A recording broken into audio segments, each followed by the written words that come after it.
the Oh yeah, blast. that's right. You were in Yeah, one. I was in the Yeah. second one. So if I could have had that meta through line with all the callbacks, then that one was fantastic. Though I just loved it. Good. I'm glad. Yeah, I just was so into it. Okay, so we're on mic now. So this is session 2.2 of our Monsterhearts 2 series, Mercy Falls. And I want to begin real quickly. This is how I want the session to proceed. I want to talk about where we left the characters last, and then move into what kinds of scenes we'd like to have. And actually, where we saw the characters last, where some of our threats are in terms of like what they're doing, and then what kinds of scenes we think we might want to have for this session. Then I want to do a scene or two, and then I want to take a little break so I can make some adjustments to my threats. I was looking at them this morning, and I was kind of wanting to massage them a little bit, but I want to see how our initial scenes go before I do that. So that's my thinking for how we proceed this morning. So let's talk about where we were. So we had, just going character by character, the real hot like thing that we had was Jonah in the locker room shower, Ellen crawling on top of the lockers watching him, which I didn't really note it at the time, but it was like the creepiest image ever. Like her, like like kind of, sort of Ju-on, ring style crawling on the lockers, right? So that was pretty creepy. And then Big Man appearing. I think just at the outset, I want to say that we didn't do a runaway role for you, Jonah, in that scene, but you clearly were like running away. And so I think I want to just backtrack a little bit and do that role, if that's okay, and see how that goes. And then where did we, I can't remember where we left Serina and Margot. What last thing we saw you guys doing? Yosh, where did we see Serina? So Serina, I think we just kind of left right after the interrogation. So right. I wasn't in a classroom. That's right. Bellefontaine had just finished interrogating you. Okay, so you're pretty wide open. All right, cool. Yeah. And then Margot, where'd we leave you? My last interaction was actually with Serina and Ben. I was just kind of like a reminder to Serina that I knew what she'd been up to kind of out in the woods. Right. Yeah. Okay. Had a delicious granola breakfast bar that was just absolutely outstanding. Very, very good. That Ben can cook. Make sure you let Ben know. He really appreciates stuff like that. All right. So he's all about positive validation, or about validation. Okay. So that's good. So you're fairly wide open too in terms of like where you go from here. Well, so what do we think for this session? I mean, let's talk about the threats. Right now, I think it's still a little ambiguous what Thomas and Big Man want, right?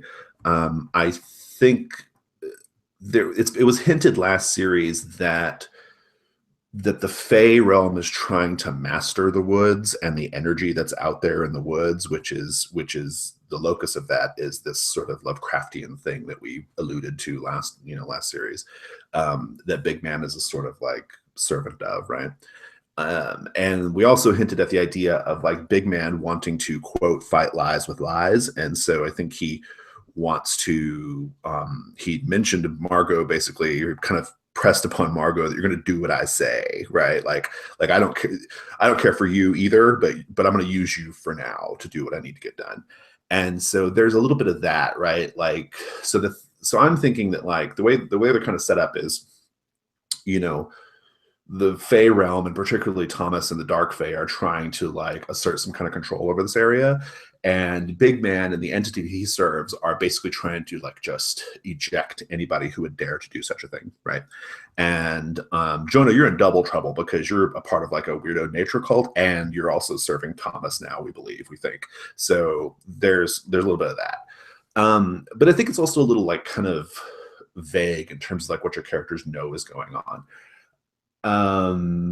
Edward Bellefontaine is a little more precise.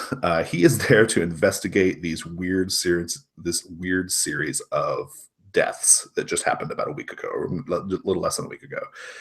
Doesn't add up. He has expressly, conspicuously told some of you about his theories, right? His style is to sort of like be like disarmingly open and like aggressive, right, in his openness, to see if he can trip you up, right? So that's a thing. Like his whole thing is like, I don't think that Mr. Thompson did this, and I'm going to get to the bottom of it. And I know weird shit's been going on, and I'm going to get to the bottom of it. So that one seems a little more clear to me. That's all the stuff kind of hanging in the background. I'm content for now to leave Big Man and Thomas a little vague. As far as like your guys' story and where you are, what kinds of scenes do you think you want to have either in this session or the next session, so we can kind of build up to them? That was a lot of talking. I apologize. I hate when I just kind of go on for a while. But. Well, I've been thinking about this a bit, and like I said in the chat, I definitely want the big man to start calling in, not even favors. It's like he's got that hold on me, right. And I'd love him to do that after Bellefontaine has put the screws to me some, so that it's even more pressure. I think that makes sense. Yeah, that makes a lot of sense. Yep. And if we can find some way to keep pushing me up with the rest of the group, so I'm not just only interacting with NPCs, because I thought I had a pretty good dynamic with Ellen last time, because she's like, ooh, we're kind of with the cool kids and chit chat. Well, we have a good thing there, right? Because aren't you the one? Is either you or Jonah who saw Ellen being dug up or buried or whatever? That was me. Okay, let's definitely have that scene this session. I think that'd be a great one, and I think that's going to give us that sort of like PC connection that we kind of want there. I think Big Man putting his pressure on you, I think that's probably a session 3 thing more than a session 2 thing. I think Bellefontaine needs to kind of like do a little bit more movement, like you suggested. But yeah, I'm into that. Cool. Jonah, Serina, any thoughts? Yeah, so I was thinking about this also. I was thinking more from just like the tropes of what a vampire is, and like trying to get strings and manipulate people. So like I kind of feel like I want to try to sort of like not necessarily take over Jonah's cult, but like be like me and him against each other, like trying, like especially for Tony's affection. Tony's the fulcrum there, right? Right, yeah, exactly. So just like a lot of like back and forth, and like basically trying to get strings and be manipulative and that type of thing. And I think it would also like not just Tony, but also with Thomas, since Thomas has sort of like this little bit of push and pull with both of us. So I'm into that, and we're kind of setting it up to where like, Jonah is ostensibly the queen of his gang, but Thomas is kind of like the queen of Jonah, right? Like that's right. Like it's kind of like becoming that sort of thing, and so I kind of like this, yeah. So I'd like to see more with Jonah and Thomas, and then like inserting me trying to like make additional problems, like so it's just not quite as simple for like the Jonah Thomas conflict. Good. Yeah. What about home life? Like, is everyone content with their parents just being like these obnoxious personages in the background that kind of make their lives a little like annoying, particularly for Jonah and Margot, right? Yeah. That feels right for Jonah and Margot. I don't feel like those characters need to go any deeper personally. I want to see more of Ellen's. Like Ellen's parents are the ones I'm super interested in of all the parent groups. I'm still trying to figure out like, this is really more for Lowell. Like, how intense do you want that to get? Because I can go real fucking intense on that. Like, I want to find out what our boundaries are here. You referenced Twin Peaks, and because I can make that real hard. You go as hard on that as you want. Okay. I actually had it nastier early, but I kind of wrote it back. But I will take whatever you throw. Okay, all right, cool. Yeah, I can do that. I mean, I can make that super, super hard. We'll see how it goes this session. I've got some thoughts, but we'll definitely get there at some point during the series. So, Jonah, what about you? Any thoughts on your scenes? Okay, I mean, I'm kind of along with the others on what they were saying, but also. Oh, Philip, you're super quiet right now. I'm not sure what's going on there. Oh, yeah. I can fix that.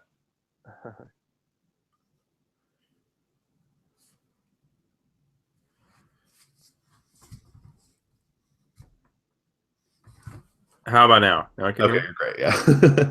Okay. I had it on my headset mic, and I didn't realize it made it quiet. Yeah, I was thinking it would be good to see like some of the gang in action, I guess, just in scene. So I'm not sure what the circumstances would be. And then I'm looking forward to the Thomas fuckery. Yeah. Figure out how I'm going to deal with that. Yeah, I'm of two minds on that. Like, there's a part of me that wants to like get you in Thomas's thrall super fast so you can start using the dark power moves. But there's another part of me that wants to really, really string that out a little bit, and watch it all kind of develop, So, or maybe he like just throws you little bits here and there of like, here's some power, and by the way, I want this from you, right? Like, I'm trying to like I think like finding that balance is going to be interesting. What are you more interested in? Like, do you want to just go straight to like, okay, you are Thomas's thing and that's that, or do you want it to be like a more like, let's see how the power dynamic sort of evolves over the course of a session or two? I think what Jonah needs is he needs like he needs like a scene with Thomas where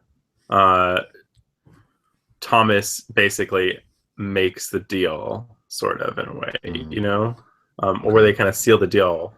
Okay.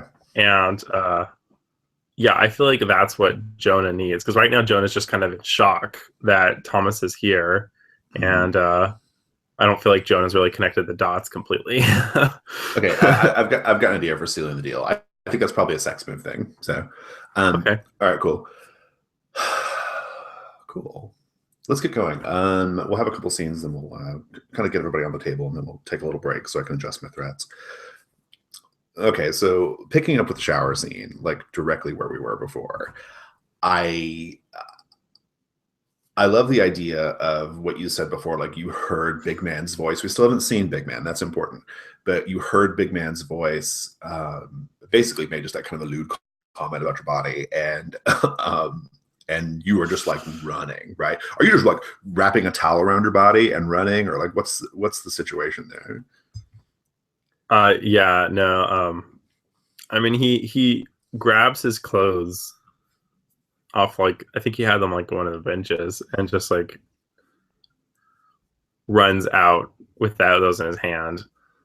Nice. And I think we see him coming out of the bathroom, like kind of almost falling over, trying to put on his pants.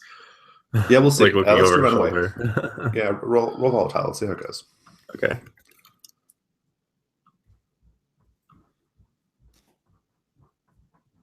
That is an 8. 8. Nice. Let's just read the move. When you run away, roll with volatile. On a 10 up, you get away to a safe place. On the 7-9, you get away, but choose one. Oh, that's my favorite. Which do you choose? Oh man, I feel like it's got to be one of the first two. Let's go with I'm getting to the same result no matter what, so it doesn't matter. whichever you choose. I think this is gonna cause a scene because I'm not even dressed and I'm coming out, right? Yeah, I'm into it. Well, not quite the same result, but it'd been slightly different if you chose the other one. But I have an idea for this one. All right. Well, so you're causing a scene. Do you have any thoughts about how that might be? Like, I mean, it's pretty obvious. You're running out there naked, right? And you're clearly like kind of shocked, and presumably there are people in the hallway and stuff, right? Is it that kind of thing, or is it something even worse? I mean, a huge part of it is definitely like I'm in the middle of a hallway and naked, and it's that like naked at school nightmare come true. But yeah, I think I just go out of an emergency exit that's nearby is my goal anyway. Yeah, I'm into that. I think as you run out, I'm gonna take the scene for a minute. As you run out and like, you got your clothes clutched in your arms. You are baby trying to cover yourself a little bit, doing the little hop around hunched over thing or whatever.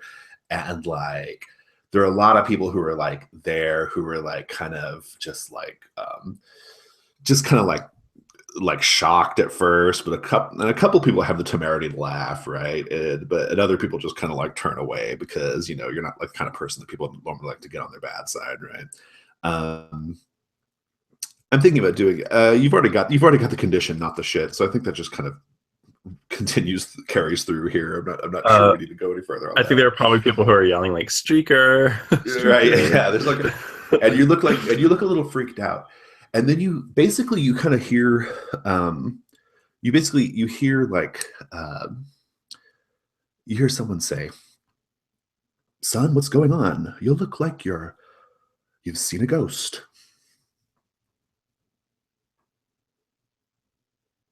And I stop and look who it is.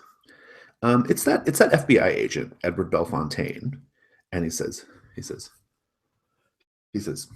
Here, and he opens the fire exit door for you and like kind of ushers you outside. Says, and kind of closes the door. Right, steps out there with you.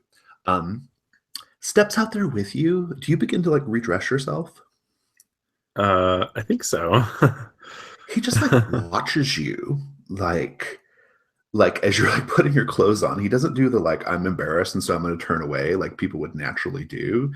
He just kind of considers you while you're sitting there putting your clothes on, right? And he says, "I'm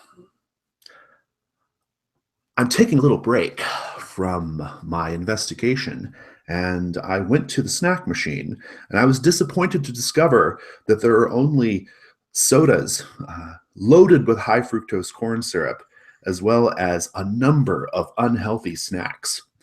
I don't even begin to speculate on what is in a bag of Funyuns. I mean, we can't keep going down this road as a society, right? We have to treat our children a little better. We have to treat their bodies with a little bit more respect. Don't you think?" And Jonah finishes getting on his clothes, and he looks at him as like he like didn't listen to a single word he said.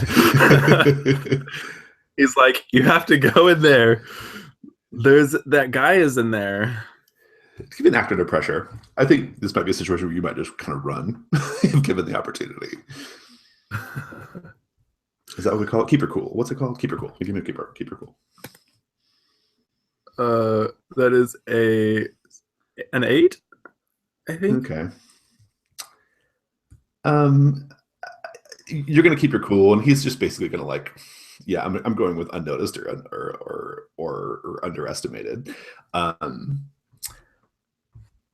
I think he says, "Son, you don't have anything to worry about because the FBI is here now." He puts his hand on your shoulder. I'm like, knock his hand off, and I'm like, "You haven't been around. You have no idea what's going on." But I'm going to get to the bottom of it. Maybe you and I should go have a talk. What do you say?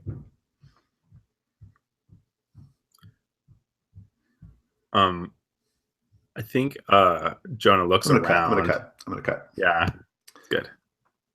Ellen, Jonah just ran out, leaving you atop the lockers. Filthy lockers. They don't clean the tops of these things. They do all not, that no. grime and shit is up here. The rust spots and things. It's probably all kinds of gross shit, right? Like gum, Yeah. like dirty jock straps, like all kinds of disgusting shit right on top of the lockers. You see someone kind of come around a corner, and you can't believe you missed them the first time.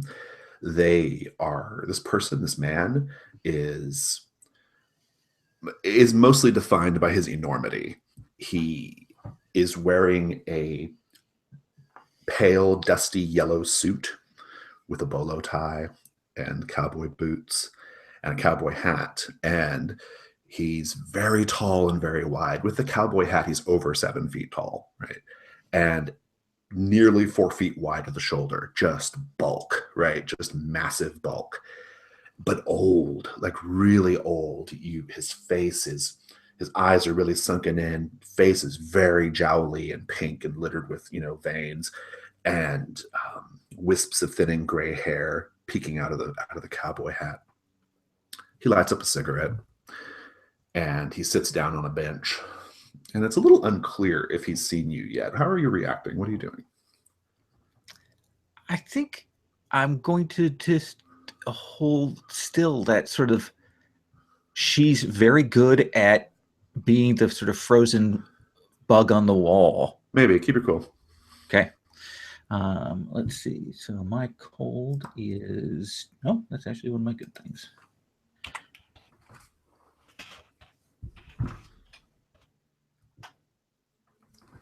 It's a 9. 9.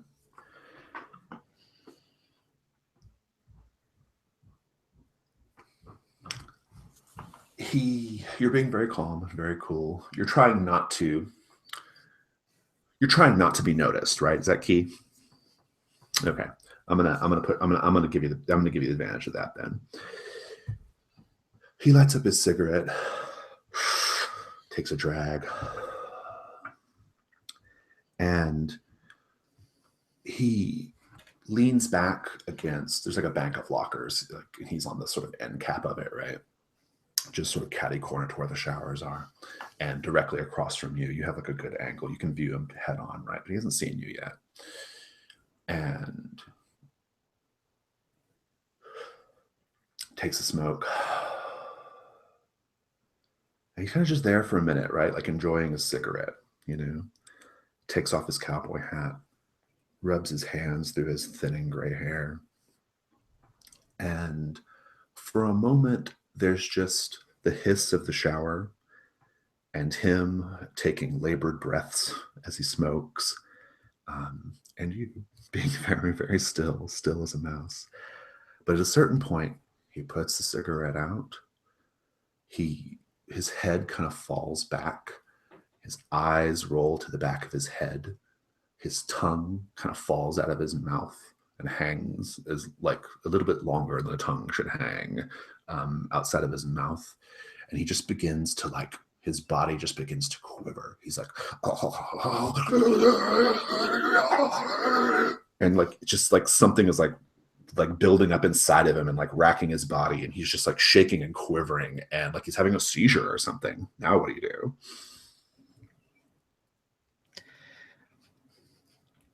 I'm fascinated.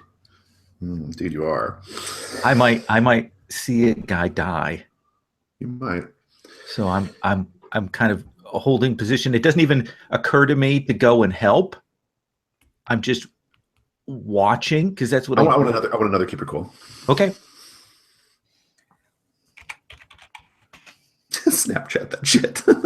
That's Serina's first move always. That's what Lilith would do, right? An 8. Holding steady. Everything's going well. He's just shaking and eventually a noise comes out of his mouth, which is it's guttural. It's it almost sounds like another language, and it's it's coming out of his body, but it's not his voice, and it just kind of echoes throughout the room, and then eventually he stops, and he leans forward. He takes out. He's got a comb in his back pocket, and I think it's a comb with it's like a comb in the shape of the state of Texas. He pulls it out. He runs that comb through his thin gray hair and puts his cowboy hat back on and stands up. Still hasn't noticed you. And he kind of gets the cricks out of his shoulders or whatever, just his big, massive bulk just kind of shifting left and right. And he says, "Well, guess it's time to get back to work." And he just leaves the locker room. Margot, where do we find you? You can frame your scene wherever you want.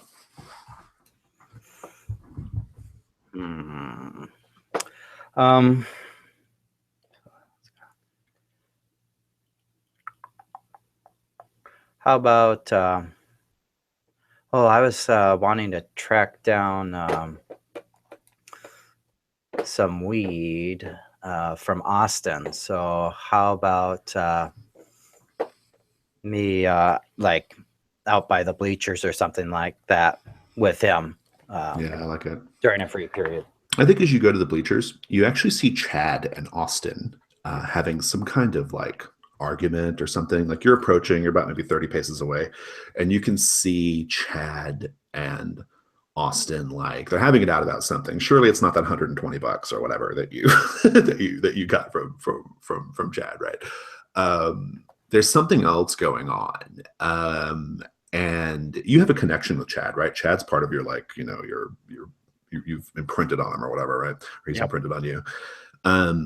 You can smell it first. You can smell like fear coming off Chad. What does it smell like? It's a kind of acrid, sour smell. Maybe like milk that's gone bad out in the sun and is curdled up. It's kind of nasty. Yeah. What do you do? Well, Margot being Margot is just going to kind of march right up to them and be like, so it's my two favorite guys. Well, at least my favorite guy that has pot and Mr. Bunny here. Chad turns and he's like, fucking hell. Like, this is exactly what I needed today. What? Not happy to see me, Chatter? Austin's like, oh, I'm so glad you're here, Margot. I'm really, really, really over this dude right now. And Chad's like, no, I'm over you. And then he turns and he tries to like tries to kind of like pull you away from Austin. He's like, I gotta talk to you about something. Margot shakes his arm off and says, I'll talk to you, but don't you go grabbing me. I'll step away with him. I look back at Austin. Just a minute. Indeed. I'm going to put a pin in that and figure out where Serina is, and then give Lowell a chance to kind of get back on the call. Serina, you can frame your scene too. Where do we find you? So, to continue what we were saying before, I think I want to have a scene maybe with like Tony, trying to convince him that he doesn't need to follow Jonah anymore, just to be his own person type thing. So let's talk about that, because Tony would be grieving right now, right? I mean, because of Dawn, Because of Dawn. Yeah. So maybe I'm going there more to like comfort him, to show that I'm there to comfort him when Jonah's just not paying attention to him at all. Nice. That's good. I'm gonna think about that. Let's take like a 2-minute break. Just give Lowell a chance to get back. Okay. I can use a bio break anyway.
Welcome back, Lil.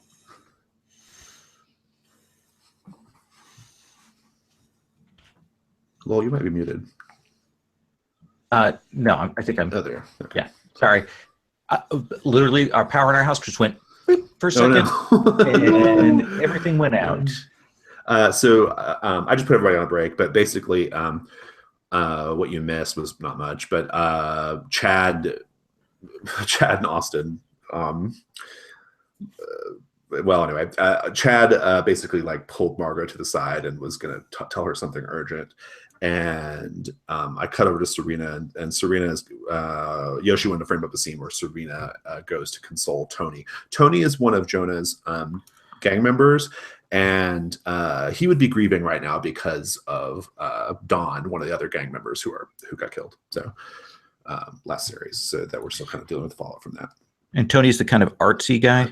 Tony's the artsy one, yeah, the sensitive one, the one who Serena's always had kind of an in with, yeah.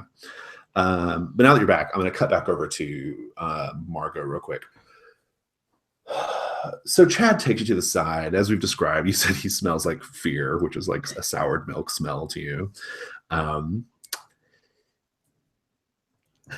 Chad is, I think Chad is like still walking around in, I think he's walking around in like he's got like a Mercy Falls High little like jersey on, but it's like a training jersey. It's like a half jersey so that his midriff shows, it's that kind of thing.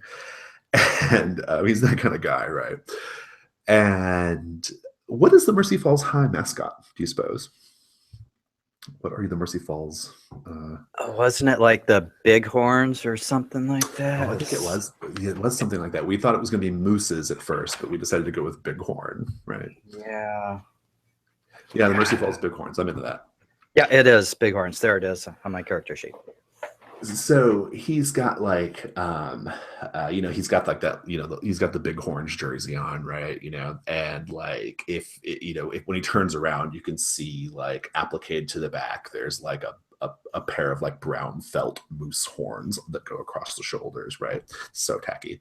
And he looks really freaked out though. He's like, hey, remember what we talked about last time? You talking about your little Shadow Master problem? Yeah. My Shadow Master problem, the one that you said you were going to help me out with. I mean, that was our agreement, right? Like I give you hot sex and you help me out with my drug problems. Well, the sex was adequate, Chad. Yeah, you've given me so much information to go after this guy. You got something more to help me out? I'm willing to help you. But you got to give me something more. He's like, I've just been getting like all these emails. He's like, look, and he's like printed out the emails, and he pulls out like a series of printed out emails. Basically, like if you don't come up with my money soon, you're a goner. Like I'm driving down from the city this weekend, and you're my first stop. Like all kinds of stuff like that, right? Just threats. All right, I tell you what, Chad. Tell him you're going to meet him, but I want you to pick a spot. There's that clearing out in the woods across from the pond off the trail there, where there's those park benches and stuff. Tell him you'll meet him there to like give him back part of the pay, and I'll meet up with him for you. He's like,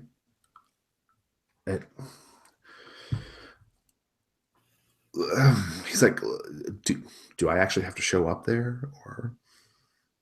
I don't know, big strapping young lad like you. I thought for sure you'd want to be in on this, or at least peek out from behind some bushes and watch. But you don't have to. He's like, what are you gonna do? Are you like packing heat or something? What? Like, if you're not going to show up, you're not going to find out, Chad. That's the way it works. Now you've got plausible deniability, right? He's like, I don't know. You tell me how brave you are. He's like, He's like, no, I got this. I'm gonna man up on this. He I think he starts doing like a Bighorns chant, like the football team's Bighorns chant, like Bighorns, woo, makes a noise or whatever like that. Okay, I'm gonna reach out and touch him on the shoulder. I'm like, to get himself pumped up, Awesome testosterone display, Chad. Look, here's my cell number. Text me when you find out you're in too deep, and I'll try to help you out. He's like, right. He's like, we got this. And he gives you a bro hug, that fake hug that bros do, and he kind of heads off. Where would you go after that? I'm gonna go back over to Austin and like, what the hell is up with Chatter? Nice. I'm gonna cut back away. I'm gonna cut back to Serina real quick. Get Serina's scene in here. Where do you suppose you find Tony? This is probably, we'll say this could be between classes or it could be at lunch hour if you want, if that makes more sense. I kind of imagine it's like at lunch hour because during between classes, maybe there's just not enough time to do anything. And so maybe Tony went off somewhere. You know what it is? I bet I know where he goes sometimes to sketch at lunch when he just wants to get away. And so that's where I go. All right, nice. So I think he goes goes out behind the handball courts, right? Sure. Yeah, perfect. He's out back behind the handball courts. Basically, the only people who hang out behind the handball courts are smokers, and no one gives a shit what the smokers think. And right. They're just degenerates who play Dungeons and Dragons all day.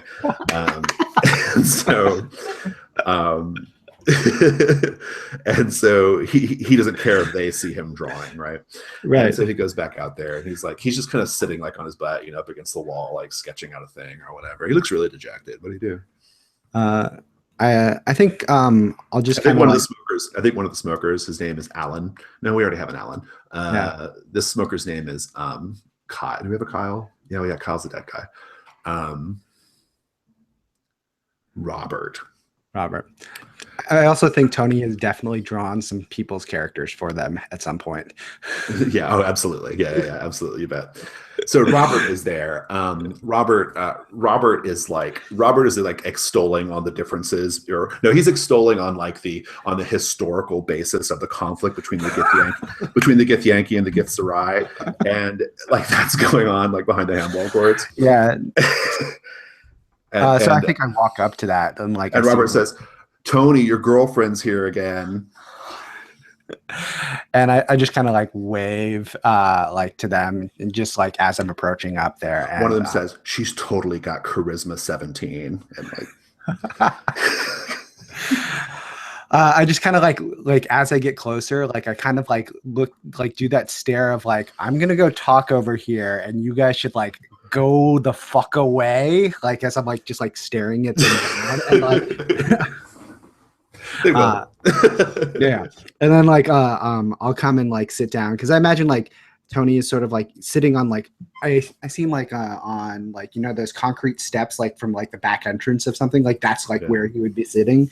Yeah. So I think I go sit down next to him and just kind of sit there for a moment without talking, just waiting for a beat, and then after a moment it's how's it going? He's like, oh hey, yeah, it's going. I mean, I guess and here's the thing. Just to clarify for the table, Jonah, you kind of warned Tony about staying away from Serina, right? That is a thing that happened, if I recall correctly. That is the thing, yeah. Jonah, how do you think? I'm gonna give you sort of authorial control of this. How do you think Tony would react to Serina right now? Would he be a little hesitant to talk to Serina, or is he or is shit just so bad that he doesn't even care? What do you think? So shit is certainly really bad right now. I think everyone's probably reeling from Dawn, but I think he would probably talk to her, but he would probably, be a little guarded. Yeah, exactly. I'm into that. He says, "Oh, hey, Serina. Yeah, just thinking about everything that happened last week, and I don't know. Yeah, I mean, there's a lot of shit went down. Lots of people are, I mean, dealing with it in different ways. I mean, you saw Jonah and that new kid Thomas doesn't seem to be his normal self in control, Jonah. And I was just trying to make sure that you had somebody that you could talk to. So he's being a little guarded, like in his body language and stuff, and you can sense that, right? Regardless, but when you say Thomas, he gives you like a knowing look, like a look of recognition, like, oh yeah, that fucker Thomas, right? But he doesn't go that far with it. He just kind of like, right, yeah. I think he kind of gives you an opening there, though, right? Yeah. So like when I see that look, I kind of look at him. I'm like, I don't know what's up with them. I don't know what's up with Thomas, but something's going on, and I don't know. I feel like we had a connection, and I just didn't want to make sure that you get left out when Jonah finds this hot new thing that he's dealing with and doesn't know how to deal with it and forgets about everybody else. Ooh, nice. Let's look at moves. I feel like something's triggered. Yeah. Well, so do you have any appropriate vampire moves, do you think? What are my appropriate vampire moves? Feed invited. I got hypnotic recently, but maybe it is hypnotic. It might be hypnotic. Yeah, I think so. I mean, I think it just depends on where you want this to go. Like, what kind of result do you want on a Tony right now? I think the thing I want with Tony is I kind of want to just like sow seeds of discord in there, because I like the whole like chaos of breaking up Jonah's tight little thing going on. Yeah. So I don't need him to like be on my side or anything, but maybe like give Jonah a little shit for leaving him alone or not helping him or doing something like that. Like just to be like maybe for him to be a little bit more confident in his own ability and stand up for himself. So you're using your assume a hypnotic gaze if we're going with vampire as trope, right? Totally. What does he see when he looks in your eyes? So I think we see it like the point of view shot, like if this were a TV show, and like it gets like that super macro focus on like on my face, like as I'm looking at it, and like all of the rest of the background just like goes out of focus. And so like all you see is my face, and maybe like there's like a color shifting palette type thing. So like you can tell that it's not like monochrome, but it's just like a weird, like maybe exaggerated colors instead of like muting it as looking at me. And so again, if this were a TV show, like you would see that change, and then maybe like you would just hear my voice is just slightly pronounced differently. Like it's like just be your own man. Like don't let Jonah's problems become your problems. I love it. Go ahead and roll that move. Cool. I think the trigger's done. Roll hot. Oh, but does he have? We have to see if Tony having strings on you, right? That's because I can't do that if he has strings on me. Yeah, that's an open question. Let's see here. And I don't know. He might. He does not. So okay, cool. And yeah, my hot is +2. All right, so I get a 10. Nice. Let's see. Let's read the move. So you can hypnotize people who have no strings on you. Roll with hot. On a 10 up, they do exactly what you wish and have no idea anything is wrong. Nice. So just to be real precise here, what do you want him to go do? I just want him to be more confident and to not automatically go with like Jonah says.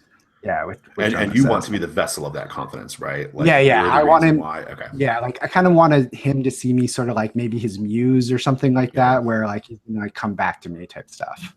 Nice. I love it. I think he looks at you. He says, yeah. He's like, fuck. Like we've all like spent so long just being like up Jonah's ass, and I just kind of feel like I mean, look what it got Dawn. I mean, it's bullshit, you know, it's bullshit. And now Jonah's just gonna like throw us away for Thomas. This is fucked.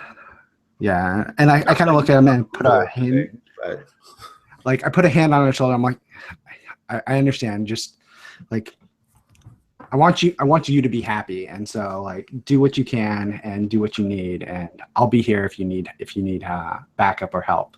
I'm going to pick up on Kevin's note in the chat. Jonah, you will sense the emotional change. That's your connection. He's one of your dudes, right? You sense this like almost like resentment and inappropriate confidence in Tony, right? when just momentarily, like it's just there, you feel it. How do you react?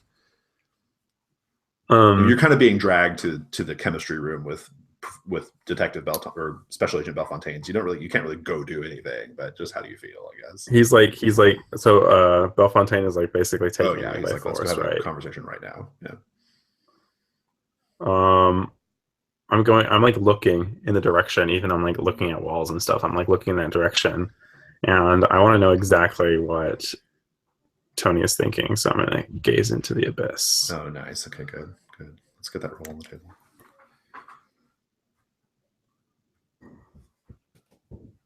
That is with dark. Is that right? It's dark, yeah. Okay. But unless you have a That is a 6. Ah, great. I love it. We'll hold that thought. I'm gonna think about it for a sec.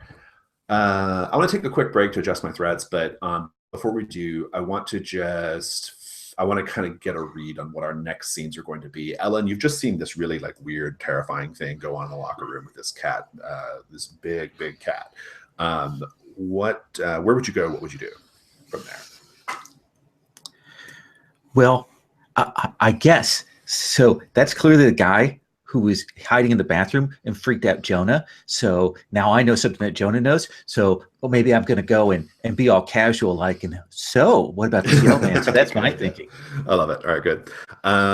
Okay, so you may not be able to run right into Jonah because of Belfontaine, but maybe Margot, I think I just want to like kind of summarize the thing with Austin a little bit. Well, we can have that scene, but basically Chad was just trying to get Austin to give him a bunch of weed so he can he's trying to work out a deal with Chad to basically work out with Austin to kind of like get. Yeah, we can just do a quick summary on that, or not even bother with playing it out much. Yeah, I guess just like what were your intentions with Austin besides just like scoring? I wanted to pick up some weed from him. Okay, all right, that's easy. And that was all I was after. Okay, cool. The scene led to a good thing with Chad, so I'm into it. And so then maybe it might be a good chance for you and Ellen to have your little encounter. Maybe at that point, it might be a good excuse for to put you. Oh yeah, especially if Ellen dishes, which she seems to like to do. So right, yeah. Because then you'll get to see my reaction too about the big man. And then what about Serina? After you have your little moment with Tony, where will you be headed? I think I'm gonna start to try to like pick up other people to be on my side. So I think I've already started to get like Ben on my side. So maybe go either talk with him. I think Ellen is somebody who is easily manipulated, and so I might try to go looking for her. I think those are probably the two high spots on my or two high targets of people to try to be more on my side. All right, let's take I just need 5 minutes. Let's take 5 minutes and then we'll come back, okay?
We need a photo for Robert, the D&D smoker. Our chart. Yeah, we do. I almost wanted to, what we should look for is we should look for like a hand-drawn like fighter or paladin, and that's the picture of Robert. Like what somebody like totally, it's like Tony's sketch of Robert to be his character type thing, but like in like armor or something.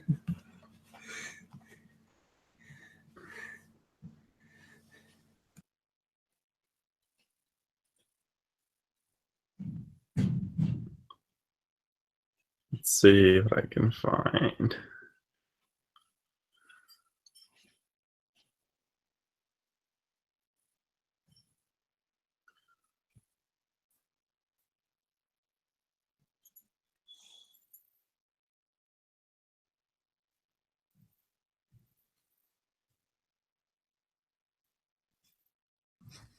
All right. Yeah, the cat's playing or talking about D&D behind the handball court. That was basically my high school. Like that was like my entire high school experience. That well runs real deep with me. I'm pretty sure I've had that conversation about the Githyanki and the Githzerai.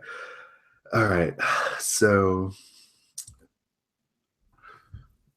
Jonah, I'm going to pick up with your missed roll. You're going to reach out into the abyss, and the abyss is going to reach right back. And so Mr. Thompson is technically part of your crew, right? That's right. Yeah. You have that emotional connection with him. You get a really, really strong sense that Mr. Thompson is about to end it in jail. Like he is like he's feeling intense guilt. I think he's starting to like believe that he was somehow involved in some of the things that happened. And I think he just, just as a reminder for everybody at the table, last series we learned that Mr. Thompson basically one of the like young men that he abused like ended up having a really, really rough life, right? And he's never taken responsibility for that. In fact, he's continued his ways, right, with Jonah. He's having I think he's going to do it. I think he's going to kill himself. How do you respond in that moment with Special Agent Bellefontaine? Yeah, I'm going to try and do whatever I can to get out of here. And I mean, it's probably unrealistic to think that I could even get to Mr. Thompson, but I'm going to try. That's what the runaway role is, right? I think I'm going to lash out physically first if I have to. I mean, let's see how it goes. Okay. Give me because he's not like holding you or anything. He's just like saying, "Hey, come with me." Right? If you want to give me the runaway, just describe what you would do like first chance you get. I think I'm just going to I think I kind of reel a little bit, and then I like look around and I look at him, and then I'm just like, I have to go, and I try and run for the door. Go ahead and roll volatile. See how it goes. That is a 5. A 5.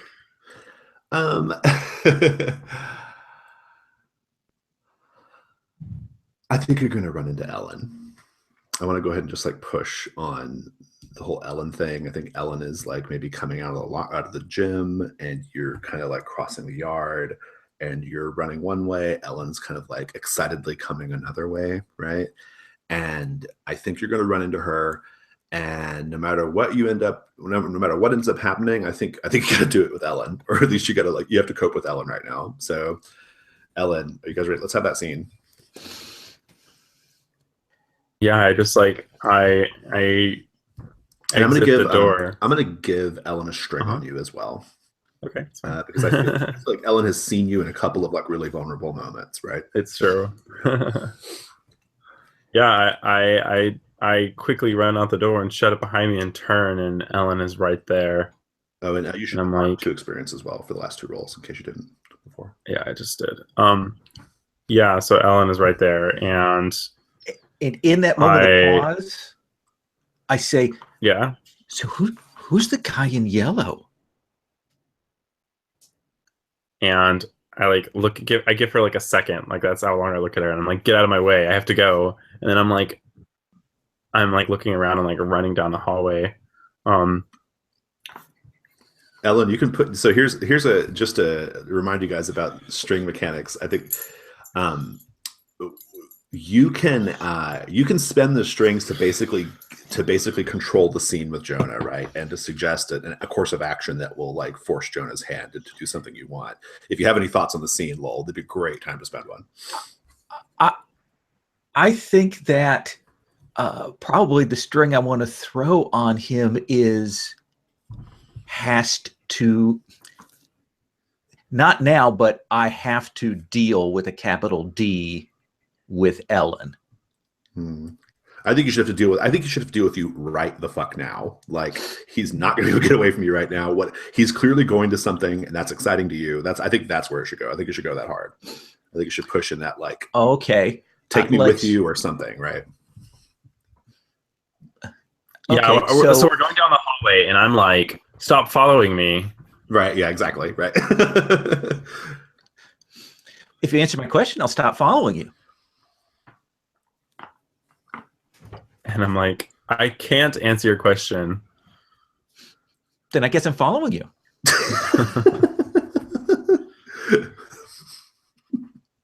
And so I'm running around looking for Thomas because I know he has a car. Right. That's good. So I mean, I think I might. I mean,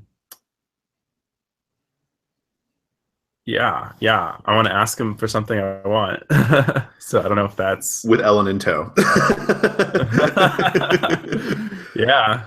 I think we should, like, and I apologize to push on the mechanics so much, but it's worth talking about.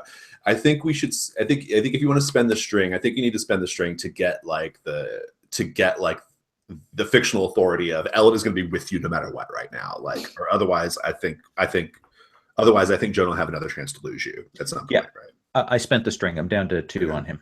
If you take that, if you choose to take it, Jonah, you get to mark XP. So yeah, I'll take an XP. Right. So the so why can't you shake being her? spent. Yeah. Why can't you shake her? Why are you stuck with Ellen right now? I don't have time to deal with her. I need to like do this as quickly as possible. So if she keeps up with me, then she's staying with me. Right, good. It's like I'm always over your shoulder. You find Thomas. You find Thomas at a moment where he's just bumped into like a teacher. You know, he's just physically bumped into a teacher. You see him. He's physically bumped into a teacher, and that's caused his books to fall out of his arms, right? And he's like looking at this teacher, and he points at the books, and he's like, pick that up.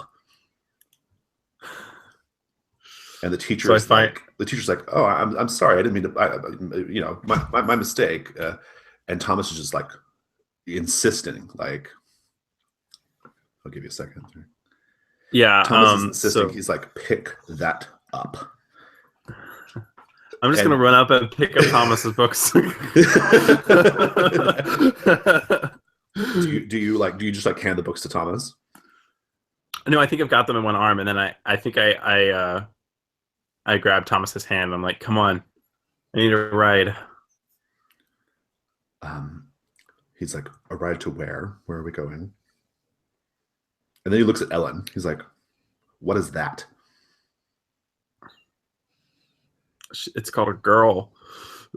So, debatable, but I'm like, and so like I wait till like we get kind of out of earshot, I think. And then I'm like, Mr. Thompson, he's in jail. He's not doing well. We need to I don't know. Gotta help him somehow. I kind of like, I don't even need a roll here. He just says, I don't know what's going on with this, Mr. Thompson, but I can see that you're in need right now, Jonah. I can see that you clearly have somewhere where you need to go. What do you expect to find when you get to Mr. Thompson?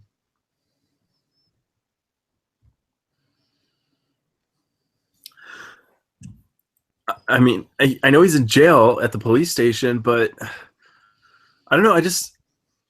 He's on the verge of like offing himself or something, and I just have to do something about it. I can't lose someone else. And he smiles and says, "Don't worry."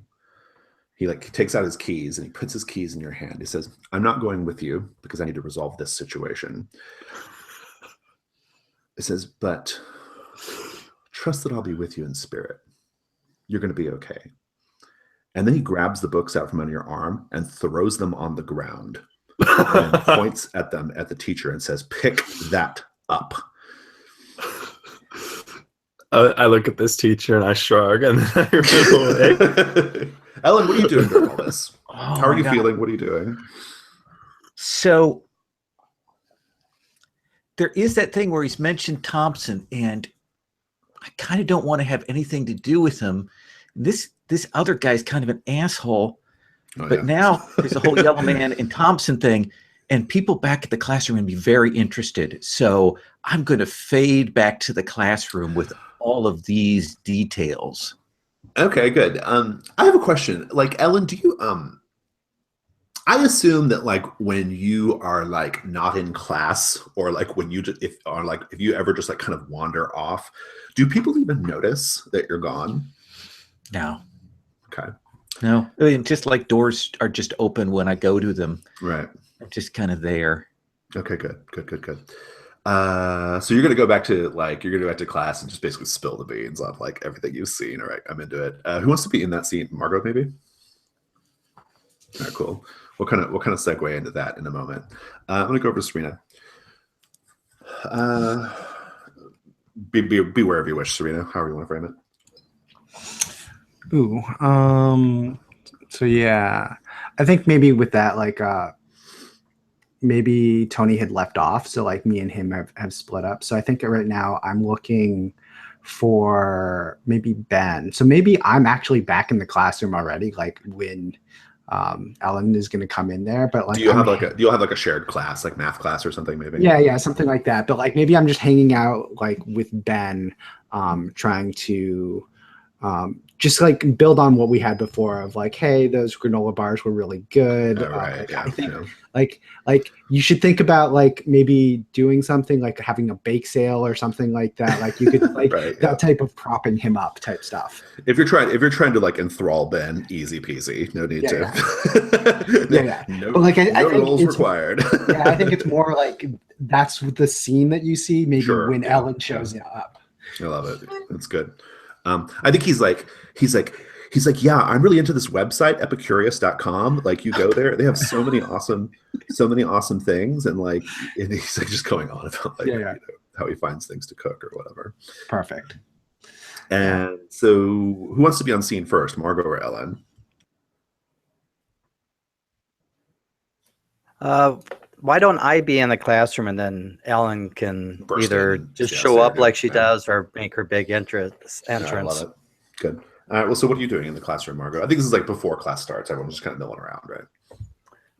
I'm just sitting at my desk and just kind of minding my own business, and I'm reading through the emails that Chad gave me. Just looking to see if there's anything real interesting in there. And then when I see Ellen coming in the room, I'm going to fold those back up and shove them into my backpack.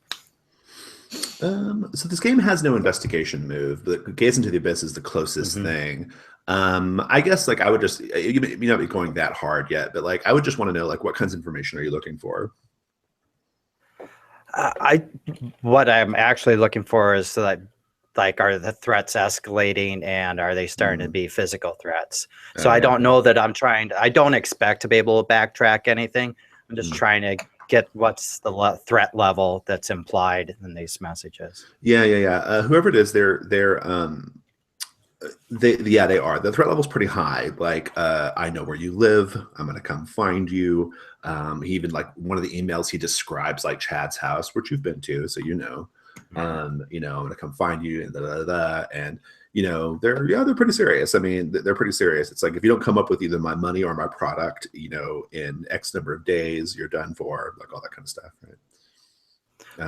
It seems legit. It seems real. It's definitely like you have to wonder, like, how their business arrangement even got started in the first place, but whatever, the internet, who knows? Maybe he thought Chad was good for it because Chad is, like, rich, maybe he thought, like Chad would be a good connection at the school because Chad's popular. So there's a lot of different, like, things that might be in play there. Chad's the guy who has a public Facebook feed and doesn't even think to filter anything out. So you see him a curated stream with all the rich friends and stuff. Yeah, absolutely. Okay, cool. So you're kind of going through that. Let's just have Ellen on scene then. And I kind of almost picture that you're looking at that, and then when you kind of look back, I'm just kind of sitting, in that desk chair next to you. I'm like, Margot. You just appeared. Margot. I love it. I'm like, what? Don't sneak up on me. God. Oh, what? So what's up with Jonah? What do you think's up with him? He's an interesting guy. Well, so I was just out in the hall, and he had this, like, he had this, like, weird interaction with this guy in yellow, this old guy. All right, Margot, you just see her, like, freeze up. Like, cool. Maybe she's putting those papers into the backpack and her hand just stops. Yeah, give me keep your cool.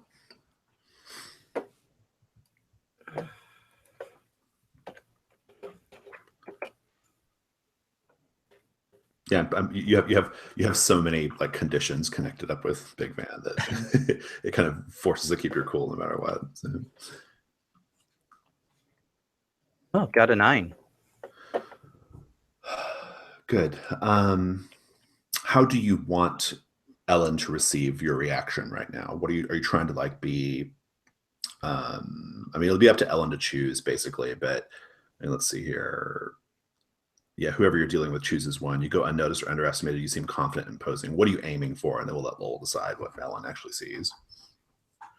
I just can't see Margot being confident or imposing when the yellow man's name gets dropped. It's just, she's never had anyone have so much pull on her before. Yeah. So maybe she doesn't quite catch that, me locking up there. That would be kind of the unnoticed bit.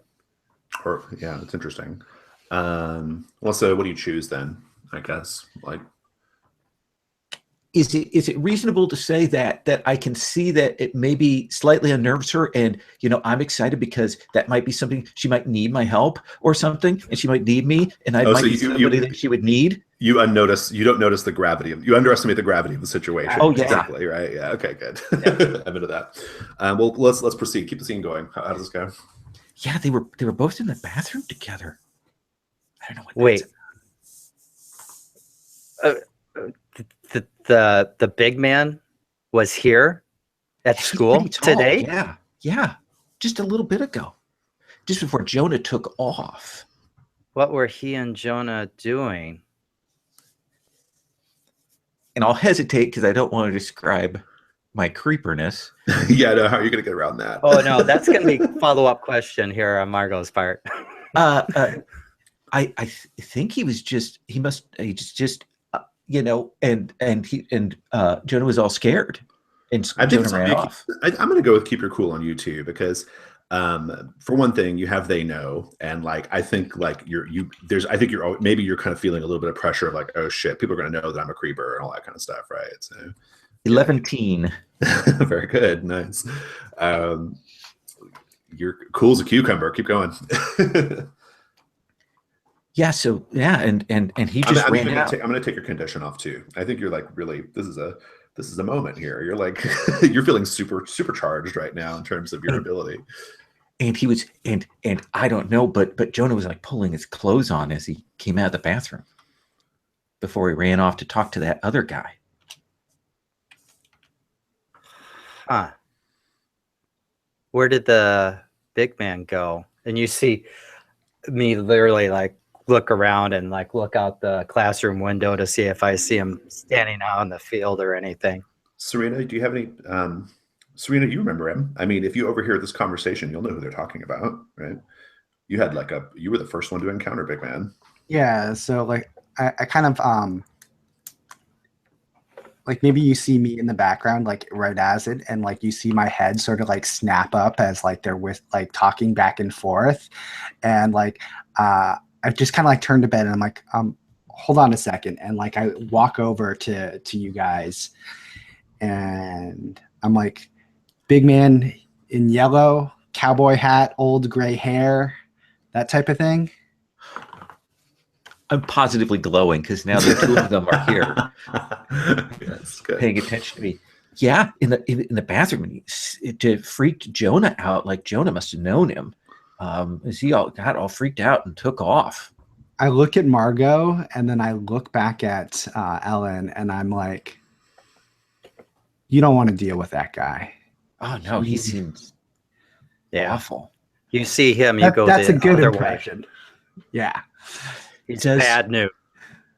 Does he have anything to do with Mr. Thompson? I think I look at both of them back and forth because I think I know more information about this than either of you guys. Yeah, you have a lot of like I'm looking at your conditions right now, Serina. Oh yeah. I think you're probably I think you can probably knock off weird and drunk on you.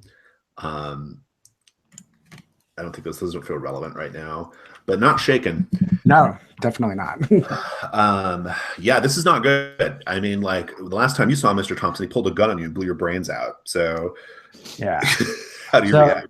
So I'm like, look, I don't know if the big man, the man in yellow, if he was ultimately responsible for anything, but he's connected, and I know if I see him or Mr. Thompson again, I am going the other way, and I suggest you guys do the same. So is that why Jonah went to see Mr. Thompson after that? That's a good one too. See what? A great way to introduce that little wrinkle. He borrowed that new guy's car. Thomas's car? Double say what?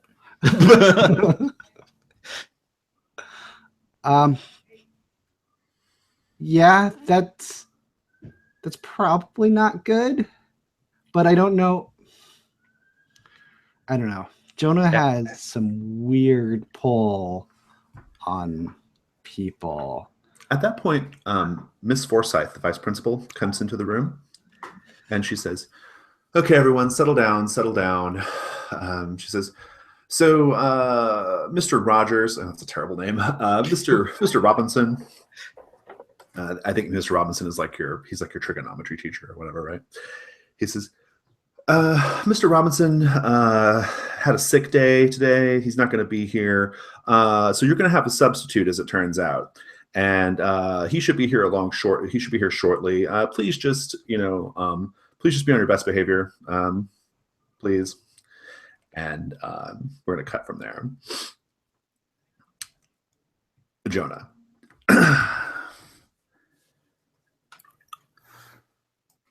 You're in Thomas's car. You are going to the jail to, I don't know, intervene. What's your plan? What are you doing?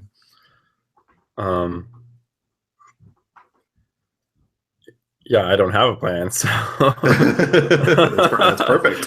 So what do you do? I'm just like driving there as fast as I can, like Okay, cool. speeding. Yeah. Okay. Good. Good. Good. I'm gonna put I'm still pushing. I think I'm still pushing the situation a little bit because you had 2 failures in a row.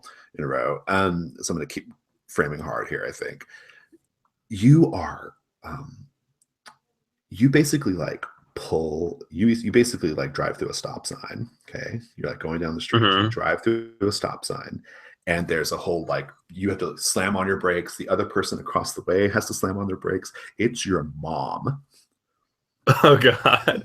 Okay. She's in her. She drives a Volvo, of course. Safety first, and she slams on the brakes. And she just begins like cursing up a storm. She's like, motherfucker, blah, blah, blah, blah. And then she gets out and she's like, Jonah, what do you do? Did we crash? No, you just like, it was like, oh, you almost T-boned her, but it was like you stopped. And then I'm going to look at her. I don't get out. I look at her through the window and then I like shift back into gear and speed off. Just give me a run.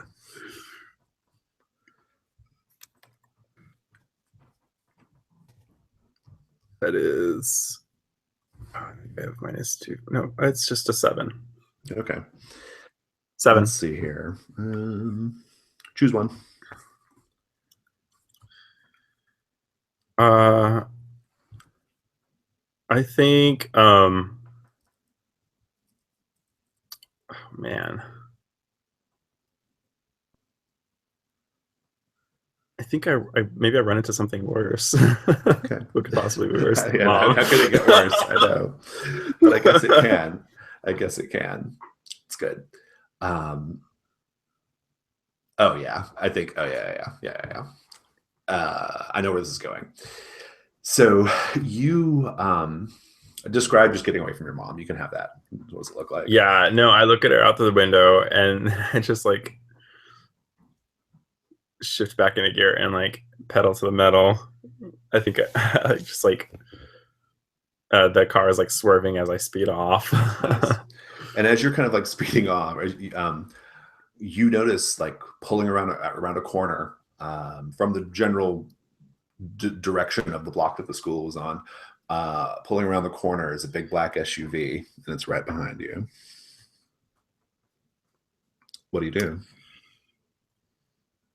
Yeah. I mean, I think Thomas's car is pretty nice, so I'm gonna try and race it basically and get away from it. Okay, nice. Just keep your cool. I don't think get away. I don't think run away is really what I want here. I think I just want like, can you keep it together enough to like give this person the slip? Does that make sense? That is no, that is not a 13. That is a snake eyes. That is Okay. really low. Yeah. Yay. XP. I think you're trying to get away, and you just find yourself curiously. You pull into the double Q parking lot, and you forget that they have a little bit of construction going on out back, and you can't actually pull through from out back. And so we find you in the back of the double Q, much like Agent Belfontaine found Ellen at first, right? And he pulls up right behind you, and he gets out, and he says, and he walks up to the window where you're sitting, and he looks in. And even though it's super obvious that he wants you to roll your window down and that you should talk to him, he still like knocks on the glass. Yeah. So I roll down the window. I'm not even looking him in the face. I'm just looking forward.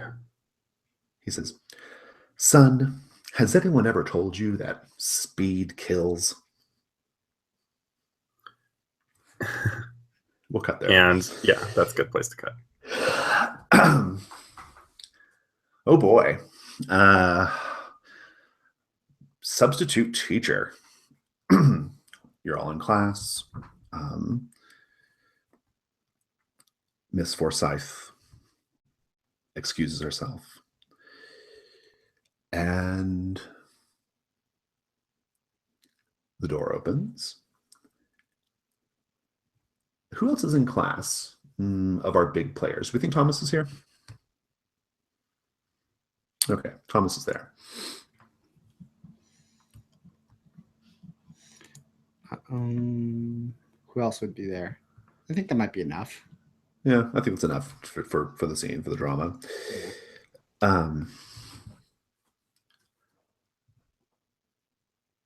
Big man walks in.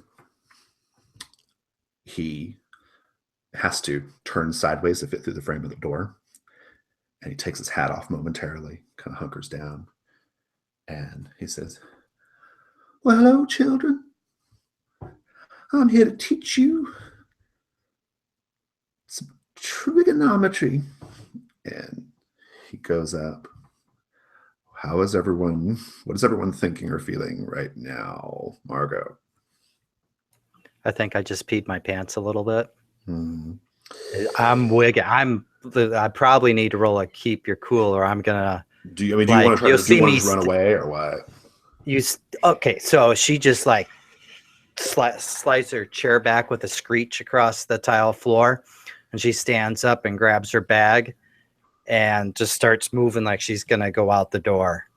Not running yet, but it's like I can't deal. I think it's still run away. Okay.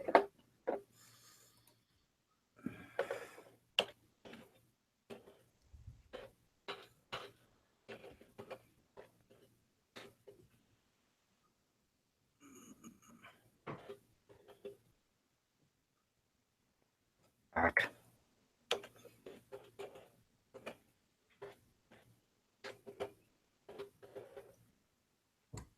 $13.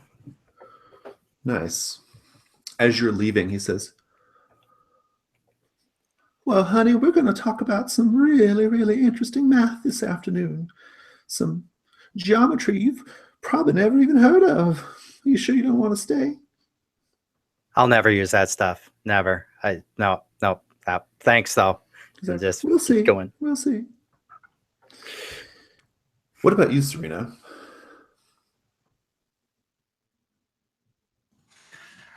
Yeah, so I think I don't want to leave, but at the same time, like, I think normally I sit closer in the front of the class, and like as soon as like Margot gets up, like I just sit in her chair in the back of the class, and just like I'm not getting any closer. I'm just gonna hang out here, and hopefully everything will just like it's only what a 45-minute period. We'll be done, and I can go away. Keep it cool. Because you're not totally on Big Man's radar, right? Like you've encountered him, but he's not like super invested in you right now. Like, okay, it's +1. Yeah, so I still fail. I get a 6. Okay. I'm gonna hold that. What about you, Ellen? Well, because she was just talking to me, and then she goes to move. I stick with her, like I'm with her. Okay, so yeah, I'm gonna also sit back there because that's what we're gonna do. She and I, we're gonna sit down here. Good. I don't need a roll from you. I'm into it. Here's the funny thing.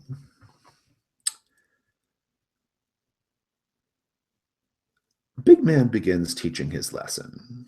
The lesson proceeds, and he is writing all sorts of like weird, complicated math on the whiteboard with his dry erase marker. And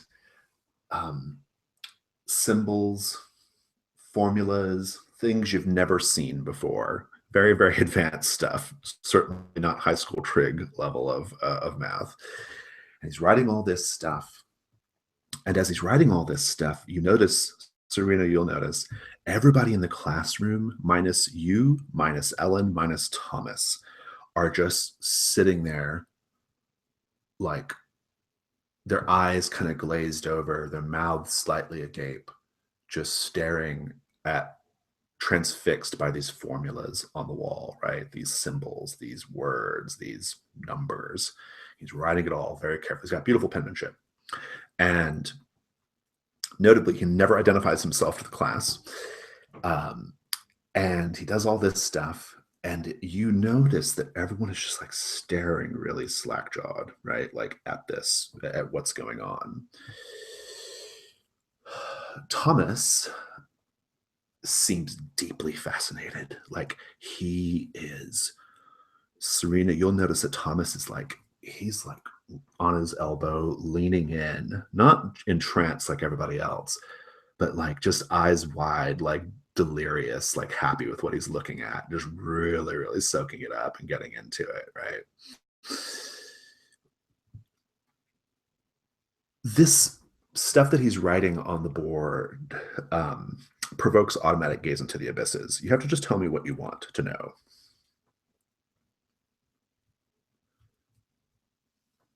Be thinking about it. I need a bio break. Let's take 2.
All right.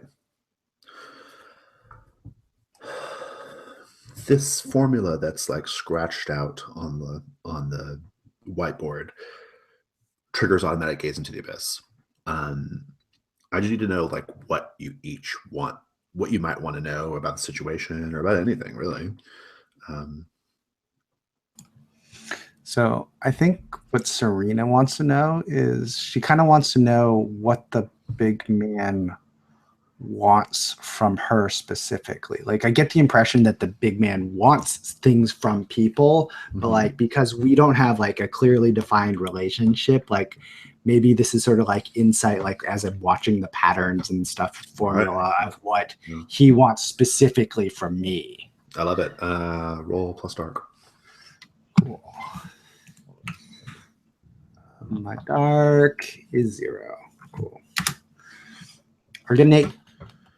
8, good. I think that means I have to give you sort of like vague ideas, right? Let's see here. 7-9, the abyss shows you confusing and alarming visions, but you get your answer nonetheless. Okay, good. We'll hold that for a second. Ellen, what about you? So I'm kind of caught between a sort of a two things in my head that I'm thinking about. One is, of course, on the surface, my initial thing is how can I be, be in Serina's circle? How can I be that? But it actually kind of comes into how can I be her? Oh, interesting. I like that. That's good. Roll dark. All right. 6. 10. 10. Good. We'll start with you. Big man turns and says, "This that I have written on the board, and which I hope you are all able to keep up with and copy down diligently in your notebooks. This is a mathematical expression of truth." And he kind of like stalks forward. It says, he looks at you, Ellen. He says, and it's Serina, right? You're both there. He says, "I know you want to be like this little girl. She's very, very pretty. I don't blame you. But what you don't realize is you are already much more like her than you think. You are both, well, products of, let's just say, a perversion of the order of things, the way life is supposed to go, in your own ways. But if you really want to know the truth, if you really want to know how you have to be, what you have to do to be like this little girl right here, the truth of the matter is, you've got to learn how to manipulate people. And I think you should start with this fella right over here." And he points at Thomas. Thomas, who seems to not be noticing any of this, he's enwrapped, like he's staring at them and taking copious notes in his notebook of the formula. He says, "She very much wants to understand what he is. Maybe you can get to him first." And then stands up. And he kind of like saunters over, keeping eye contact with Serina. Your question, of course, was, what does he want with you? He says, "Oh, honey, I don't want anything with you. You're a lie. But, truth be told, if I had my way, well," and then he kind of like moves over to let's say Sarah is in the room as well. She's our little sort of goody two shoes kind of girl.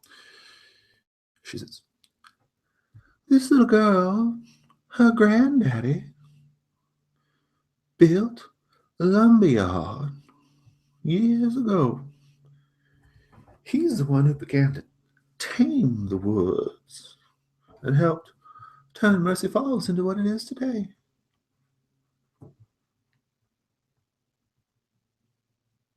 And Sarah, still just slack-jawed, staring at the formula, begins to quiver a little bit, and trickles of blood begin to like come down the side of her, corners of her mouth, and out of her ears, and out of her tear ducts. And she appears to be having some kind of like hemorrhage or seizure as she's standing there, she's sitting there staring at the formula.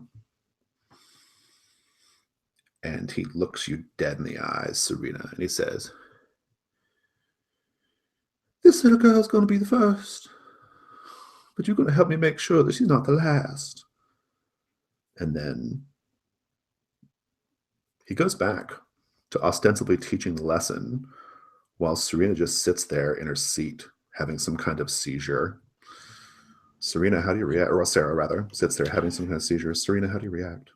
So I think like as soon as I see Sarah, like the blood dripping down, like I stand up from my seat and like I just like stand up sort of like authoritatively, like looking at the big man. I'm like, "What are you doing to her?"